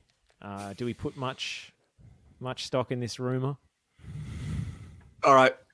Drop in the Volpato jokes that we all like to make, and actually putting serious hats on when it comes to youngsters choosing where they represent. It's their personal decision. It's where they want to play. Now, why this could be related, I've seen some pontifications surrounding whether or not getting a Guinea passport helps him earn the right to work or get better access to certain European nations. I think it was France, the conversation that I saw. So it could simply be around that. Easier for him to get an overseas gig if he's got that passport. But even if he is going with the intention to represent Guinea, fair enough. Let him do what he wants to do. Who was the why is his name suddenly escaping me? The lad for Brisbane Roar that could represent Liberia. Cyrus Demi. Cyrus Demi, for about a week, we were all panicking we'd lose Cyrus Demi forever, and it was the worst thing that ever happened to Australia. All of this talk surrounding tug of wars and all of that sort of stuff, 99 times out of 100, I think it's an extension of the transfer market where we just care about potential movement and with no thought to actually what comes next. But there's the endorphin rush of hearing about the transfer news and, all of, that thing. And I think we pay far too much attention to it. Is anybody seriously thinking that Mo Toure tomorrow is going to represent the Socceroos? Like, Sorry, John. I'm just distracted by the love chat spam bot we've just got in the YouTube comments. I mean, Nick, I think the question needs to be asked: what link did you click? Did you match with a fake profile on Tinder? Is that why we're under cyber attack right now? Again, this is the same response I'm going to give when Joey brought up Volpato. I am not going to answer that. all right, no, but anybody watching the live stream, don't click those links in the YouTube chat. We actually can't delete them because Nick Stoll told us the program that we're using, if we delete comments, it just ruins everything. So we just kind of have to everybody make comments now to like sort of drown them out or something. Yes, please do. A good question from Antonis. Can Arzani use Photoshop? We have to focus on what he can do. Can he designed the matchday graphics from the Cartha Bulls? Because it's, man, I feel bad for the people working in MacArthur's media department because they're under resourced. They're clearly just taking the entire budget and sticking it into the football department.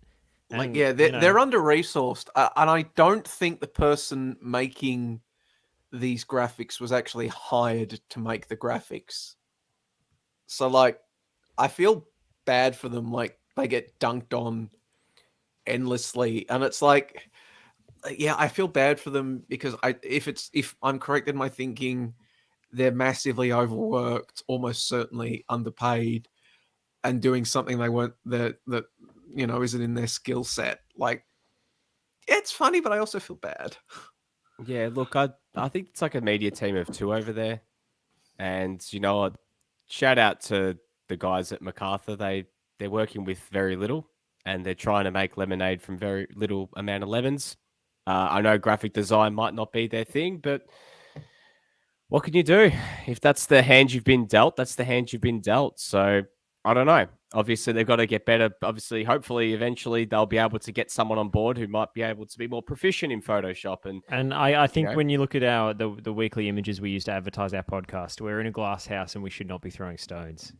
Yeah, exactly. We literally do our graphics on Snapchat. Anyone can do them. Use the cut tool and the paste tool, and works anything that looks remotely good is thanks to Run Them Memes. So. Lockie Flanagan coming through saying MacArthur's media department is literally just a Canva Pro subscription. I'm not sure if they shelled out for Pro, to be honest. I think that might be a step too far. Can we stop? I feel bad. I want to come back to Arzani. Can we stop shitting on the MacArthur media team, Josh? Yes. Let's go back to Arzani. I think Dwight York strikes me as the kind of guy that's going to let him off the leash. I don't think Dwight York's going to have a lot of hard and fast rules or specific tactics. He played for Manchester United in the 90s, where the team talks consisted of lads, it's Spurs. Like 4-4-2, wing play, go out there, roll the ball out and have fun. Like I'm actually excited to see what De Silva, potentially De Villa, although I'm not putting any expectations on him this season for obvious personal reasons, and Arzani can do when you just give them free reign and allow them to actually dribble with the ball, which is something that was discouraged by Ante Milicic. Is this going to be like kicking and screaming? They give the ball to the Italians, but it's just going to give the ball to Arzani and just give the ball to the Iranian.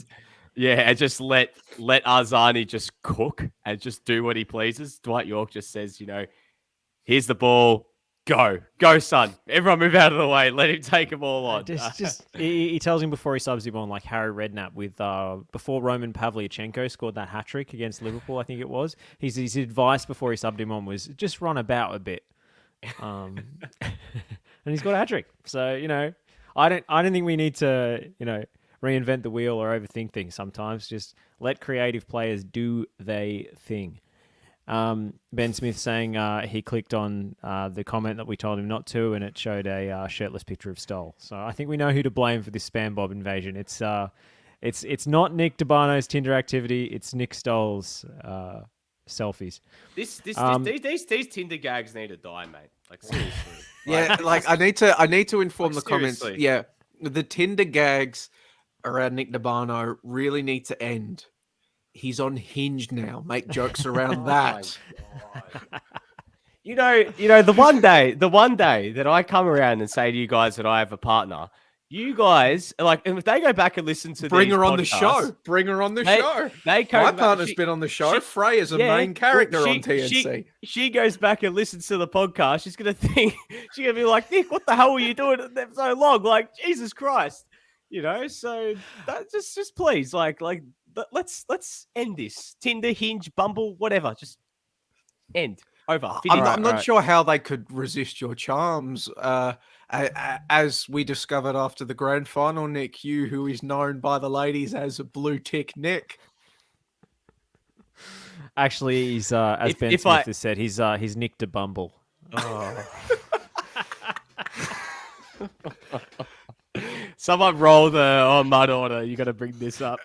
Samuel says she ain't listening back to the podcast, bro. It's true. My partner hasn't listened to a single podcast that I have done or read any of my articles. You know what, Samuel? What if she is a big fan of Australian football and she just loves TNC? Maybe she's a listener. Maybe that's how. Maybe when I have kids, like, how'd you meet your partner? Well, she listened to TNC back in the day, and she slid in my DMs. Who knows?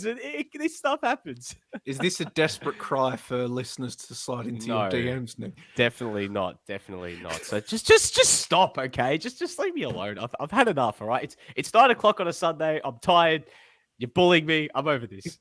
All right. Well, the amount of gags I've had to absorb about my accent, and this bloke breaks after 5 minutes of Tinder gags. Piss off.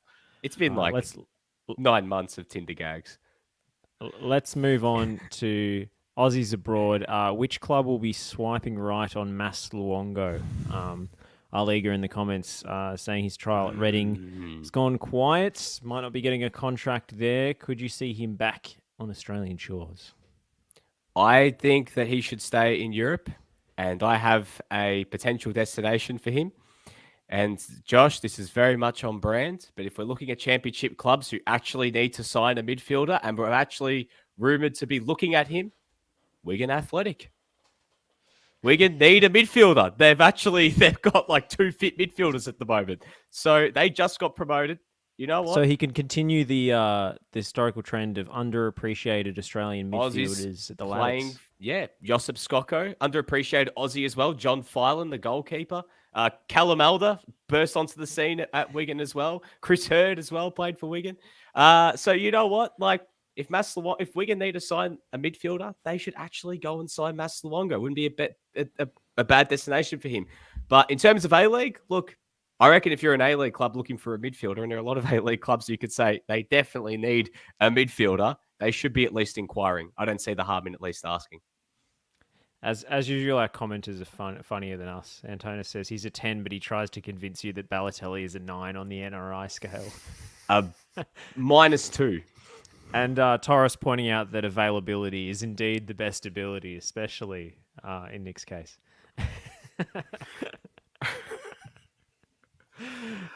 No.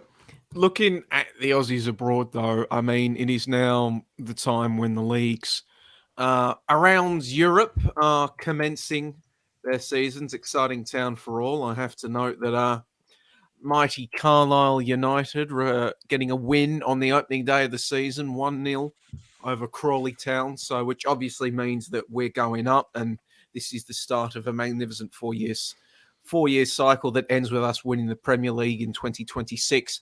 But it also is the time now where we cast our eyes across the continent and the British Isles, because Brexit means Brexit, looking at players that we are keeping an eye on this season. And I think there's a few. Obviously, well, there's 12 of them in the Scottish Premiership. And give me a quick look. I should have a piece out in ESPN this week looking at the moves to Scotland and why it's suddenly become easier to move to Scotland. So keep an eye out for that. But in terms of the Aussies that I will be paying close attention to this season, I think in keeping with the brands, Denis Genro at Toulouse, now playing in the Uber Eats. Australia has another representative in the Big Five who I sort of feel like he still flies under the radar. Like, you see all these articles coming out about Aussies in Europe and all of that, and he's never in the header images or the banner images and all of that sort of stuff, despite the fact that he's going to have, be playing against Lionel Messi and the like this season. So really interested to see how he goes in the Uber Eats. We've talked on this show for yonks about his underutilization at Socceroos levels, but with a new coach coming in after the World Cup and with him, still being a young lad, interesting to see if he can push on and secure a starting position under the new regime. The other one that I'm quite interested to see, and I did actually have him as a potential bolter for the World Cup squad in my depth chart article that I did a few weeks ago, was J. Rich Begaloo. On the books at Accrington Stanley. He started in their 2-2 draw with Charlton overnight, and really he copped the yellow, but interested to see how he kicks on, because in that centre-back position, a lot of storylines surrounding the heart of the Socceroos defence moving forward. So he's been part of the Ollie Roos, started regularly for the Ollie Roos. We know Graham Arnold likes to build that Ollie Roos to Socceroos pipeline. Good physical presence. Yeah, intrigued to see, if he starts playing the house down with Accrington Stanley, maybe starts sniffing around, certainly potentially positioning himself for the next cycle. I've actually got one player I think we all kind of forgot about that actually scored this morning. Lachlan Brook scored for Crewe Alexandra in League Two. He got a loan, I think either a loan or a permanent deal there this off-season, and he scored on debut. So, we saw him last year at Adelaide United, but he actually is on loan from Brentford. So, a good start to life for him in League Two. So, that's, I guess, a positive sign from an Aussie abroad who sort of has floated under the radar compared to the Scottish 12 and the likes of those playing in, the likes of Jean Rowe and the rest who are playing all over the continent. So, good to see from Lockie Brook. And just want to clarify one thing. I think I accidentally said that Luongo was linked to a move to Wigan. I saw it in some fantasy article of who Wigan should target. So please, it's not a permanent link. It's just someone saying Wigan should go get him. And it was written by Nick DeBono. If it was written by my burner. So, if it wasn't me, it was definitely probably the other. It was Nick DeBumble. There are a big four of free agents remaining. Tom Rogic, Trent Sainsbury, we've already talked about Mas Luongo, and Ben Halloran, who will soon, we are led to believe, be signing for Adelaide United, coming back from Worst Korea, and once again taking up his rightful place in a red jersey. The Marxist professor is back, baby. I'm looking forward to this. I think Adelaide are going to be interesting this year.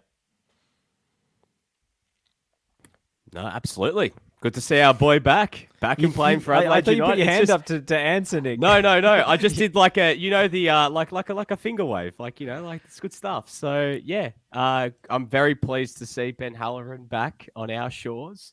Good to see the Marxist propaganda filtering through the A-League men. So it's a big win for the TNC brand. We've had a couple wins this weekend for the TNC brand, haven't we?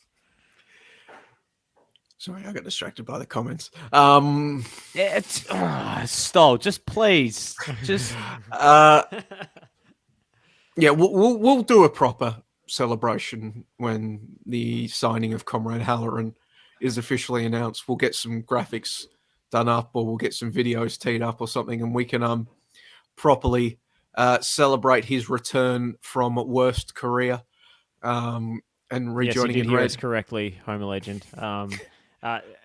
Should we explain for the new listeners? When he signs. Okay, all right. We'll explain that next week. We promise we will explain that joke next week, because that is an OG national curriculum joke. You have to be listening for a while to understand the origins of that one. From the Football Nation radio days. That's from pre-Nick DeBarno, the national curriculum.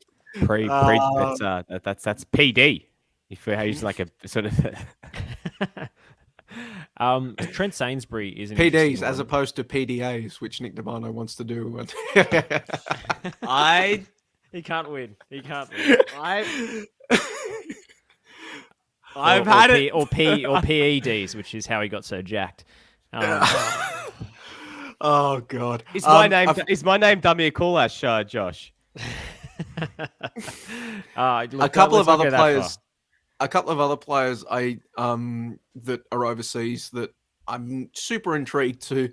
Well, I probably won't be keeping an eye on, but I'll be talking to people that will be keeping an eye on them. Are Denny Juric and Anthony Kalick in the HNL playing over there. Both linked with HNK Gorica. Kalick signed there, Juric on loan. Interesting to see how they go. It feels like they've sort of become a forgotten pairing in a lot of the pontifications surrounding the Socceroos. I don't for a second think that they'll force their way into Graham Arnold's team, but we're talking here about the future and who will be the next Socceroos coach and how will they integrate players and pick players for their squad. One more. I did say Trent Sainsbury was a free agent. That's wrong. He signed in Qatar, and its transfer market is done me. Just in terms of one other player, I'm just curious to keep an eye on. And this is a bit surprisingly, it's on, but it's also off-brand because usually when there's an Australian Australian playing in Italy who has ties to Italy, but also has ties to Australia that's playing. Apparently, the immediate norm is for everyone to think that I'm going to say they shouldn't play for Australia, and one player to certainly not keep an eye on. But is Alessandro Cercati for Parma this season, playing in Serie B. So he's certainly someone, another centre-back to keep an eye on, played a little bit towards the end of last season. So he's someone I'm certainly going to keep an eye on. And just on a genuine, serious point, as much as he says he's going to play for Italy, about Christian Volpato, I'm curious to see where he ends up because there has been a bit of upheaval in Roma's ranks with Paulo Dybala coming in, and he has featured quite a bit off the bench this preseason. So I am curious to see whether he actually gets that loan deal or maybe makes a move. He was linked to a move to Sassuolo or elsewhere. So I'd be curious to see whether he stays as sort of a depth piece and tries to force his way in and sort of come off the bench, or whether he potentially gets that loan deal. So he's one that I'm going to keep an eye on certainly over the next month or so, because I reckon that if he gets that loan deal and starts playing some regular football, could be very good for his stocks and his career going forward. I'm keen to see what happens with Alu Kuol this season at Stuttgart, whether he goes out on loan again, whether he finds some, I don't think he's going to be starting in the Bundesliga by no means, but whether he gets some first-team football at Stuttgart in a bit part role, I think that's going to be really interesting to see in terms of his development. Definitely keeping an eye on him. And Emil Mobile at Cadiz, I think, is a really exciting move for him to potentially be playing regularly in La Liga. But Cadiz has a great fan base, a great atmosphere at those games. And they've plastered him all over their social media. They seem to think this is a big signing for them. It's not just a depth player. So I'm excited about that. No one's listening to me. Everyone's just looking at all the Nick de puns in the comments. I'm trying to think of rebuttals at the moment. I'm looking at the scenes emerging from the aftermath of the Central Coast Mariners and Sydney FC Australia Cup round of 32 game, as video tweeted out by the Gat man, Ray Gat. Pyro and men in black hoodies attempting to look hard. Trying to replicate Green Street hooligans at a Sydney FC Central Coast Mariners round of 32 match. Can I just say one small point on all this as well for the stuff we saw on Wednesday. Shout out to Durga Ong. Hope he's feeling okay after what happened on Wednesday night. We understand, obviously, there was a bit of an altercation with some ultras who tried to steal his banner. We hate to see Australia those sort of scenes. Ultras. And we have one of the ultras. Seeing Durga get attacked after the game when he was, looking to get some photos with the players and then seeing it happen. Really hope he's feeling all good. Just passing on all my best wishes. And we don't like to see those sort of scenes anywhere. And especially, at a local game like that, a lot of young families there as well. And, obviously for the Brisbane Roar fans who don't get to see their team every week and having an opportunity to see them in the flesh early in the year and in a setting like disappointing. Did Sorry, my internet Nick's- just I got drop cut out, or off. did Nick's microwave get turned on?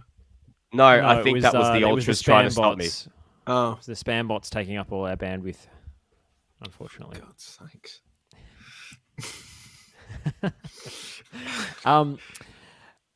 Anything further on the overseas Aussies, or should we move on to NPL corner, National Second Division, where we cast our eyes down the pyramid and talk about the real stuff? Because I know what I want to talk about. But, Yeah, Josh, you know, you left us a 12-minute voice message on Friday that I still haven't listened to yet, so I do apologize. But I just want to say congratulations to Preston Lions, Josh. I know you've had a lot to do with Preston over the journey in the last few years, and the scenes on Friday looked great. So I guess the floor is yours. Tell us about how exciting Friday night was. Yeah, I don't think anyone outside of Victoria is super interested in the NPL 3 championship race. I understand that, but I think it is interesting because Preston is a case study in how an NPL side, a former NSL side, can regain a fan base. It's not as if the fan base from this club has persisted all the way through. They had really lean years. The club nearly went into financial ruin. They had 3 men and a dog at some of their games down in State League 2. The club was, for all intents and purposes, a dying entity. And now you see a game in Dandenong, which is over an hour's drive from Preston's catchment area, I suppose, being absolutely packed out with 1,500, 2,000 people all making enormous amounts of noise, and just the atmosphere was absolutely electric. And you think, you know, this is the model for what a national second division could be like. At suburban grounds with packed stadiums and a really strong immediate connection between fans and players. They really feel part of it. And I was just blown away. It was such a tense game. Melbourne City arguably deserved to win. You know, they had a couple of big chances, saves from Chris Theodorides. Preston had a one-on-one before halftime as well, but they ended up pinching a goal despite Melbourne City's second half dominance off a set piece, and the place just went absolutely nuts. The roar when that goal went in was just incredibly exhilarating, and the scenes, the celebration after the match were electric. Preston still have 2 games to go. They're a point ahead in the championship race, but I think just the visual and the noise, the atmosphere, for anyone who tuned in on the stream or was there on Friday night, was a sight to behold. And I think it points the last 2 weeks at Preston, you know, the game against Western United as well, point to just how much potential a national second division could have. Well, looking further north, we should also make note that in the wake of their 2-0 win over Blacktown City, combined with Manly United failing to put the requisite amounts of goals past the Rockdale City Suns, Sydney Olympic are the premiers of NPL New South Wales. Obviously, finals campaign still to come. However, once again, another one of these sides that one would imagine would be knocking on the door, hoping to get into the National Second Division, notwithstanding the controversial issues that have happened with their ownership in years past and the like, and the relationship with Xanthi, and we won't get into that. But the Roy O'Donovan-led Sydney Olympic making their way, winning the premiership in New South Wales over Manly United. And I think, well, unfortunately, we don't have Teo Pellizzeri on this podcast, but it would be interesting to get his thoughts moving forward. Manly United aren't one of these historical clubs that carries big time NRI from the old NSL, but they seem to get a lot of stuff right. Based up there in Manly, so there's probably a bit of money going around, so it's a bit easy to make things right. But it would be really interesting, it's just really interesting to see this traditional side continuously get things right, and wonder what the future could hold for a side like Murray, given that we know their grounds, Cromer Park, has played host to A-League women fixtures in the past, even if it is one of the dozens of artificial pitches that dot NPL New South Wales. And I think there's an actual rule, isn't there, that it, like, got moving forward at A-League men level, at least you're not allowed artificial pitches. But I don't know. Manly United intrigues me. Can I just add a point, if we're going to be talking about premiers? Congratulations to Oakley Cannons on winning the bespoke 2021 premiership.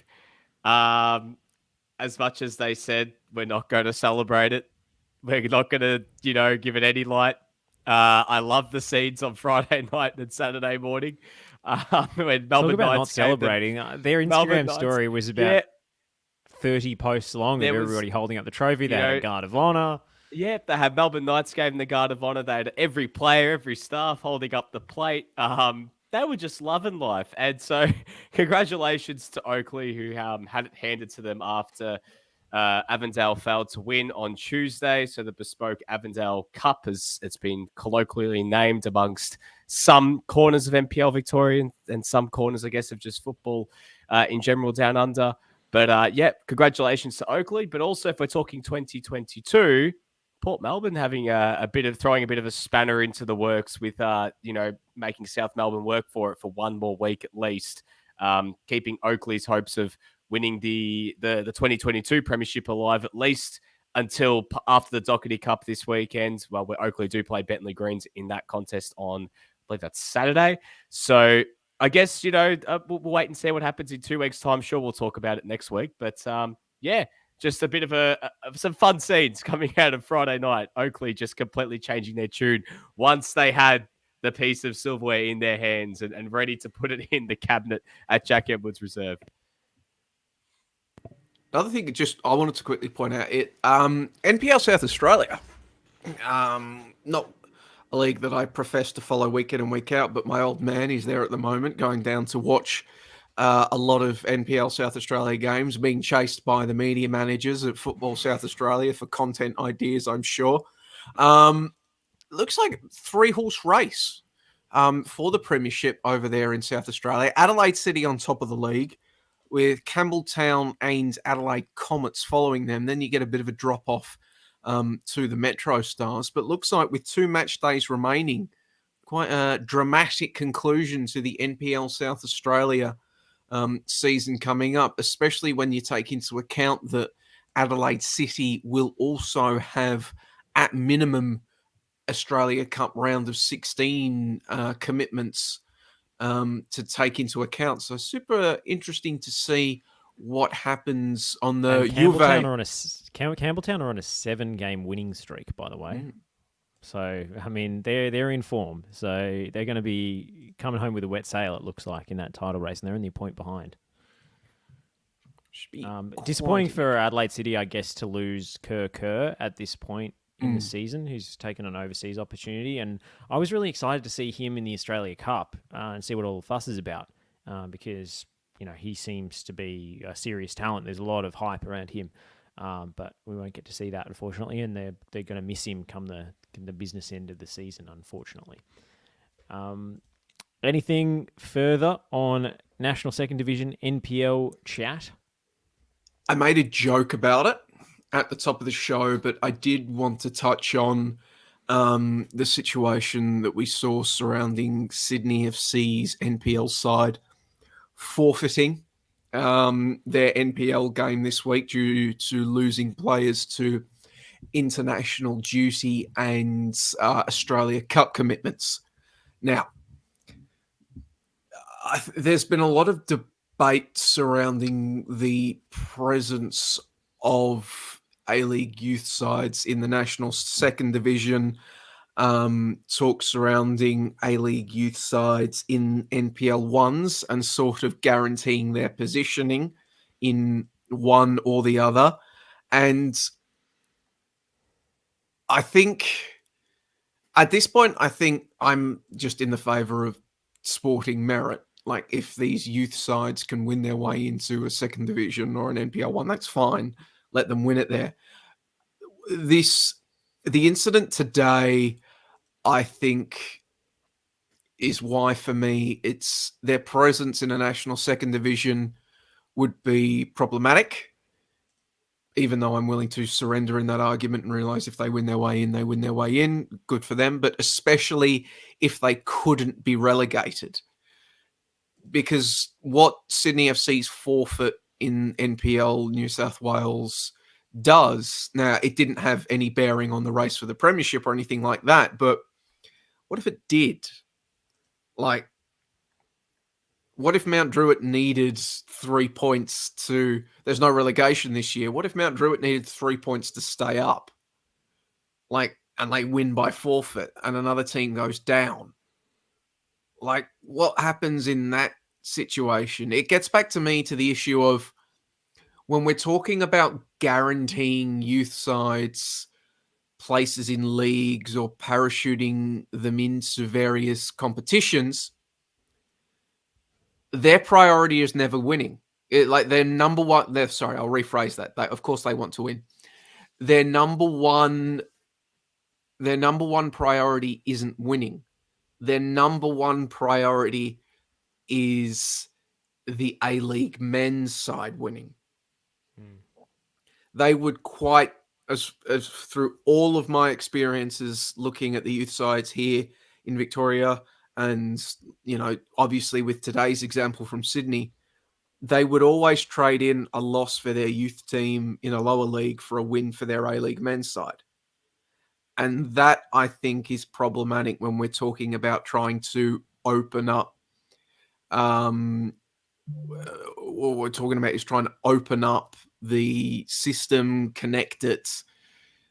And that's why I think this incident, it's the last day of the season and all of that sort of stuff. But it does speak to the issues.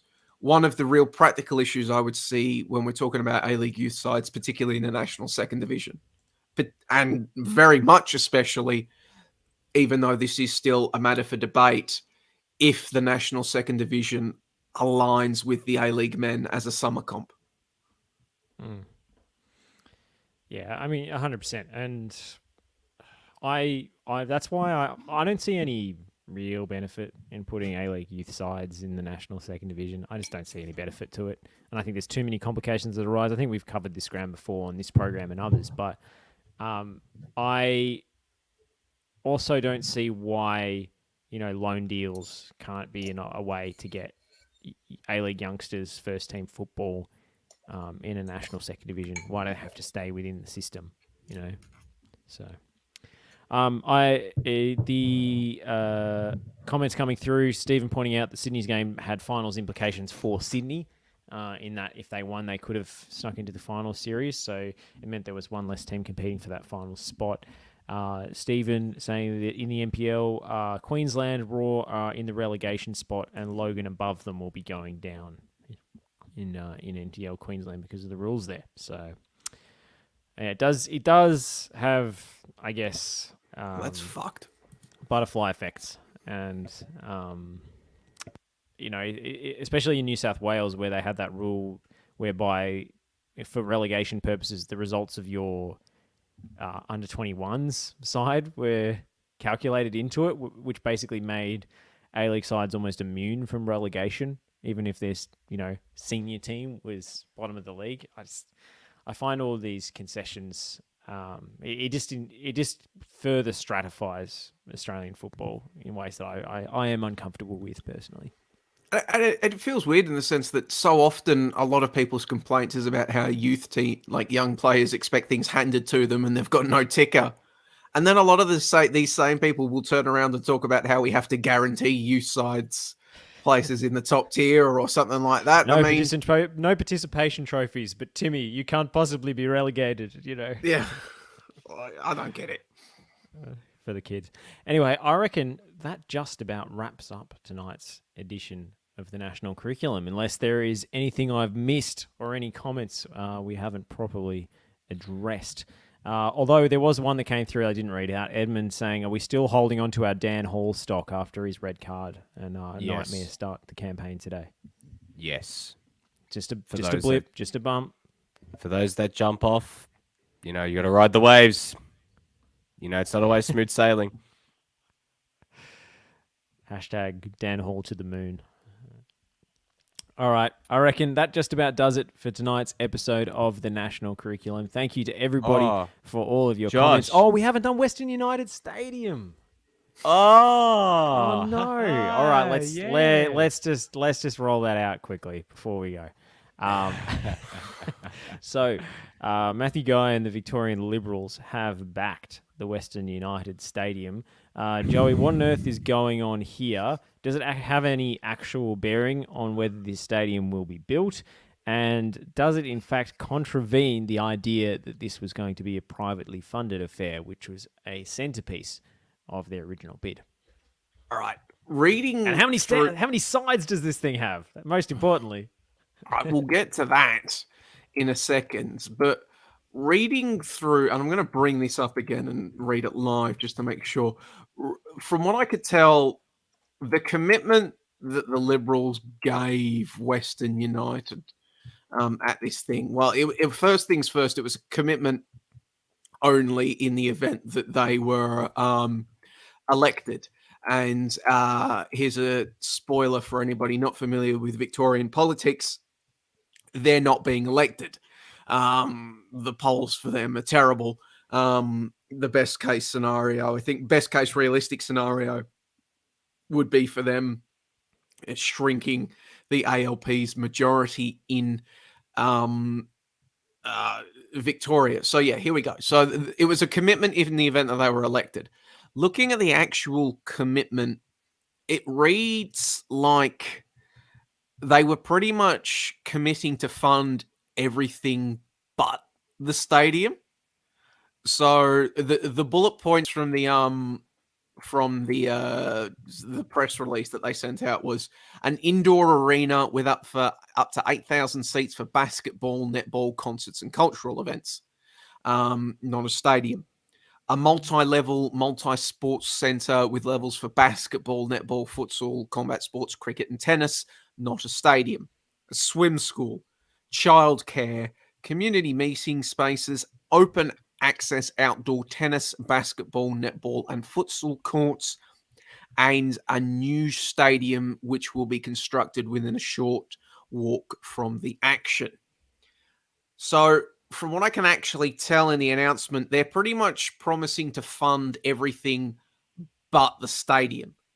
Now, of course, it might be the event that all of a sudden, pretending that the Liberals actually were elected in this election, that all of a sudden makes the stadium viable, and then all of a sudden a lot more private funding suddenly appears, and it's sort of them doing everything but building the stadium. But it doesn't appear as though they've actually committed to building the stadium. However, I don't know. As I said, given the odds of the Victorian Liberals actually winning the state election, that announcement, especially, I was confused just about how full-hearted Western United were in backing it. Like, it wasn't just a couple of executives or that sort of thing. Like, I mean, they sent out Aloisi was there, players was there, a ton of executives were there. It was a little odd, and I'm hoping that Western United behind the scenes are maintaining cordial relations and talking as well with the ALP, given that they are the heavy favourites for the next state election, and the entire idea surrounding going out for public funding. And I know this, Canteen Australia, we've gone out for public funding in the past. You don't want to alienate either side of politics, because it's inevitable that power will shift and one government will replace another one. And you don't want to mix the two up. And you don't want to piss one off, for down the line. So if all of this stuff is needed to make this stadium precinct viable, one would really hope that, either they've got commitments from the ALP that they'll announce similar heading into the election, or they're talking about that sort of thing, because it could be a bit of an error to, tie oneself to the Liberals' mast so enthusiastically as they have done. Can I just add a point about the stadium itself? Now, I saw a lot of people getting their proverbial in a knot because they're going to have a 3-sided stadium, saying it's a rort. They promised a 4-sided stadium, this, that. All I'm saying is just, first of all, plans do change. They can still fit 50. They're still planning on having 15,000 people in there. And there are a lot of 3-sided stadiums with a hill, which is something Western United actually have put in their plans. It did put in their plans. Actually, it was in a council report back in February. But then also it was spoken about at length at a Western United finals luncheon back in May, that they were planning on modeling it based off some NFL stadiums. And also, I think it was San Jose's MLS stadium. I know we were saying F the MLS, all that stuff. But that's the plan they were looking at doing. And there are plenty of stadiums MLS here. does, by and large, have pretty good stadia. They have fantastic stadiums. And also, on that note, we have 2 A-League clubs here that play with stadiums. One that has a stadium with 2 grandstands and 2 hills, being the Newcastle Jets. We have one team that has one end that has sauce bottles and has 3 grandstands. If it still fits 15,000 stadium, why does every stadium have to be exactly the same? Why does it all have to be a cut and dry rectangular sort of 4 grandstands, sort of thing? I know it was in the initial design, but if they wanted to change it up and add a hill, they've gone and added a hill. I mean, they haven't built the stadium yet. It's not like they built it and said, we're going to knock down the 4th wall and go, okay, here's your hill, guys. We couldn't afford to build that, that 4th side. So here we go. We're going to have a hill and you're going to have a scoreboard. I mean, that's pretty cool. I look at Adelaide Oval over in Adelaide. Everyone always says some of the best part about it is sitting up on the hill and watching the game, because it's a different environment. It's different. You can mingle. You can walk around. It's like safe standing, except it's not safe standing. You can sit on the hill. It's a nice summer's day. I don't see it being that much of a negative, when in reality, so what? That's the least of Western United's problems if they're implementing a bloody hill as the 4th side of their stadium. I just want to see them actually build it, first of all. And the biggest question isn't the 3 or 4 sides, as if it's getting built at all. Yeah, exactly. And the biggest issue is the fact that out of all this, people are making the most fuss about it being how many grandstands there's going to be, when really the biggest issue out of the whole thing was Western United said, we have the money to build a stadium. And apparently, well, unless what Joey brought up, that the Victorian Liberals actually haven't committed to building the stadium. But if it's in the fine print, they actually, they said, well, we actually need extra funding to build it. That's the thing. They always needed funding to build it. Of it wasn't course. just about the stadium itself. It's about the precinct. It's about the transport to the precinct, because there's no train station there. The train station's a long way away. They always need public infrastructure, roads. It's paddock. So, you're going to need publicly funded infrastructure around it. Building it was a bloody never going to be fully metropolis. privately funded. Maybe the actual stadium still will be, but everything that surrounds it will need government approval and planning approval. And that's what they've struggled with the Victorian Labor. So hopefully this is a way, as you say, Joey, to leverage a match commitment from Victorian Labor. Otherwise, I don't see this doing a whole lot of good. But also, sorry, Joey, just one small thing. Western United, or the Western Melbourne group, said they were going to build a whole goddamn freaking city out there. This is one thing. That costs a lot of goddamn money to build an entire city. They wanted to build, as Joey said, you rattle it all off. They literally want to build schools and childcare centers and other, sporting venues. And then they want to build a shopping center and a train station and extending a railway out to Tarneit as well. That costs a lot of goddamn freaking money. So, you know what? Focus on the stadium stuff. The fact that they said we could build a stadium, there's been no dirt built up yet, or dug up yet. The fact that, well, we're going to have a hill instead of a 4th grandstand. Whoop-de-freaking do if they have a hill on the stand. I bet you people will get it and they'll love it and they'll say, oh, how great is having a hill on a nice summer's day. So, it just does my head in. I mean, honestly, in today's kind of meta humor culture, I think breaking the 4th wall should be viewed as a positive. So, Glass shatters. Hey, there we go. Wrestling reference. I've forgotten what I was going to say. That joke was that bad. Sorry, Jesus. sorry, Joey. Sorry, Joey. Yes. No. I bet you're wondering how we ended up here at the 2-hour mark. Western United's problem has always been stadium. It's a lodestone around their neck. It will continue to be there until they get the damn thing built. Yeah, the quibbles over stadium, like how many sides does the stadium has? Yeah, no, I see the pictures going around. They promised a 4-sided stadium. I don't think they did promise, like those renders that are going around. Those were always just pretty little renders in press releases designed to build hype. And I never saw anything official anywhere saying these renders were the actual plans. I think that's just a bit of the Bernstein Bears thing going on, and Chinese whispers. It's just sort of become those, even though that was never official. But yeah, the entire thing is a joke. Like a penny for Team 11's thoughts that were denied because of their reliance on government funding. Well, I guess I can't provide a penny because there's nobody left at Team 11 in the wake of Matt Winley announcing that he's departing his role from Team 11 in Southeast Melbourne. So, yeah, it's a joke. Like, at this point, this entire thing. And it's a joke that we're all locked in and living until something changes. Like, build the stadium. Like, the entire, like, Western done some good. Western, they've won a championship. They're doing really great stuff with the women's program. But there's always a but whenever we say this, because it's just become so embedded into their identity, and it's not unfair to bring it up. Like, no, because they it's said it not was unfair. shovel ready. Yeah, And they like dug their own grave with that shovel. Season 3, they said it'd be ready, and we're now into season 4. and like And it hasn't started they yet. keep saying, Yeah. and even if those timelines were even if those timelines were unrealistic, they keep saying the stadium is coming. So like, Can I? it's Sorry, got go to on, Joe. come. Like, it's not unfair.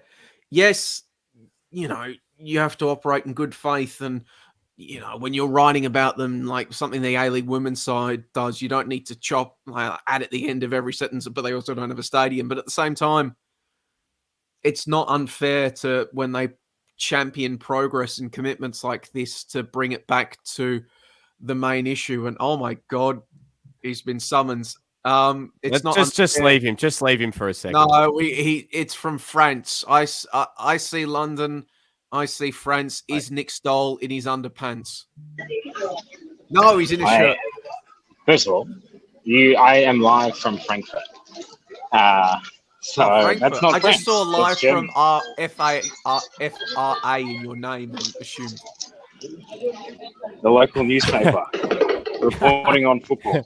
It says, "What happened? Were you England?"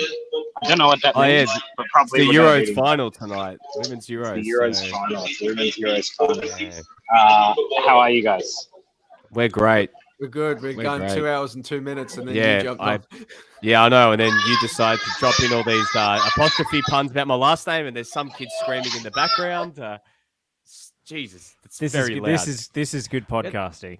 Can I just make a quick? Yeah, point you're for not going back to recording the on top? Audacity, are you, Nick Stoll? You're ruining it. Yeah, you've ruined our entire, thing now, because now we have to use the audio from this. Just a quick point in regards to the West United stuff. Is the stadium, say like the stadium's coming, is the stadium code for like winter is coming? Like, have they taken, inspiration from George R.R. Martin and all the A Song of Ice and Fire and Game of Thrones creators said, winter is coming. And then they're like, the stadium is like the White Hold on, Walkers. is Nick Stoll being arrested? A live arrest. He had to hand over his papers. Are you being arrested? Even worse, Freya just took my credit card to go shopping. You've been mugged. Yeah, basically. She goes, "Are you doing the podcast now? Are you serious? All right, give me a card." Just went off. So, who knows? Just as I was finished that point, is the stadium like the White Walkers, and that we'll see teasers of this stadium, and then at the end of like someone will make a trek out to beyond Tarneet, which is like the wall, and they will have this altercation with the stadium, people building the stadium. And then they'll realize, oh my God, the stadium's coming. Eventually we see some foundation into season 7, and then season 8 rolls around and the stadium just never happens. It's just a disappointing end. And it turns out they were never the problem all along. No, what Western United will do, it'd be like the Tinder swindler. They'll go find another league and they'll be like, we promise we're going to buy it. We're going to bring you a stadium. We just need a couple of years. We've spoken to the opposition leader. They're going to help fund it as long as they get in. Just please, if you want to support us, we've got a lot of enemies, got a lot of haters out there. Please just send through some cash. Just keep us afloat until we build this beautiful stadium. That's what I think is going to happen. So basically, they've sold stadiums to Brockway, Ogdenville, and North Haverbrook, and damn well put them on the map. Exactly. Look, I mean, it's weird, right? Because you want to say like, oh, Western United, they are doing a lot of good things, but they'll always be judged on this stadium. Always. Until this stadium is built, they're a failure of a club until that stadium is built because of the promise. Stephen asking, are you showing us a newspaper as proof of life? Are your captors treating you well, Nick? No, look, what I was trying to do is I was trying to do that. You know how James Richardson used to do it from Italy and be like the paper review. But he spoke Italian. I don't speak any German. But there you go. There's a woman celebrating. Poppen via England. Yeah, exactly. England. I don't know. Someone Google what that means. It means 1 World Cup and 2 World Wars. Doodah, doodah. All right, we are past the contractually obliged 2-hour mark, and Nick Stoll's audio is terrible. So we will sign off from Melbourne and from Frankfurt. This has been the national curriculum. Nick, are you back in full next week, Nick? Give the fans something to look forward to. Yeah, I'm back in full, and I've got I've been doing a lot of research here in Europe, and I've got a lot of things to say. All right? Oh. And I'll be wearing a shirt next week because it's cold in Australia. And I might be too depressed. All right. Thank you, Nick Stoll. Thank you, Joey Lynch. Thank you, Nick Defamation. And we will bid you good night. Hold on, let me just play the outro music. You got to it pretty. There we go.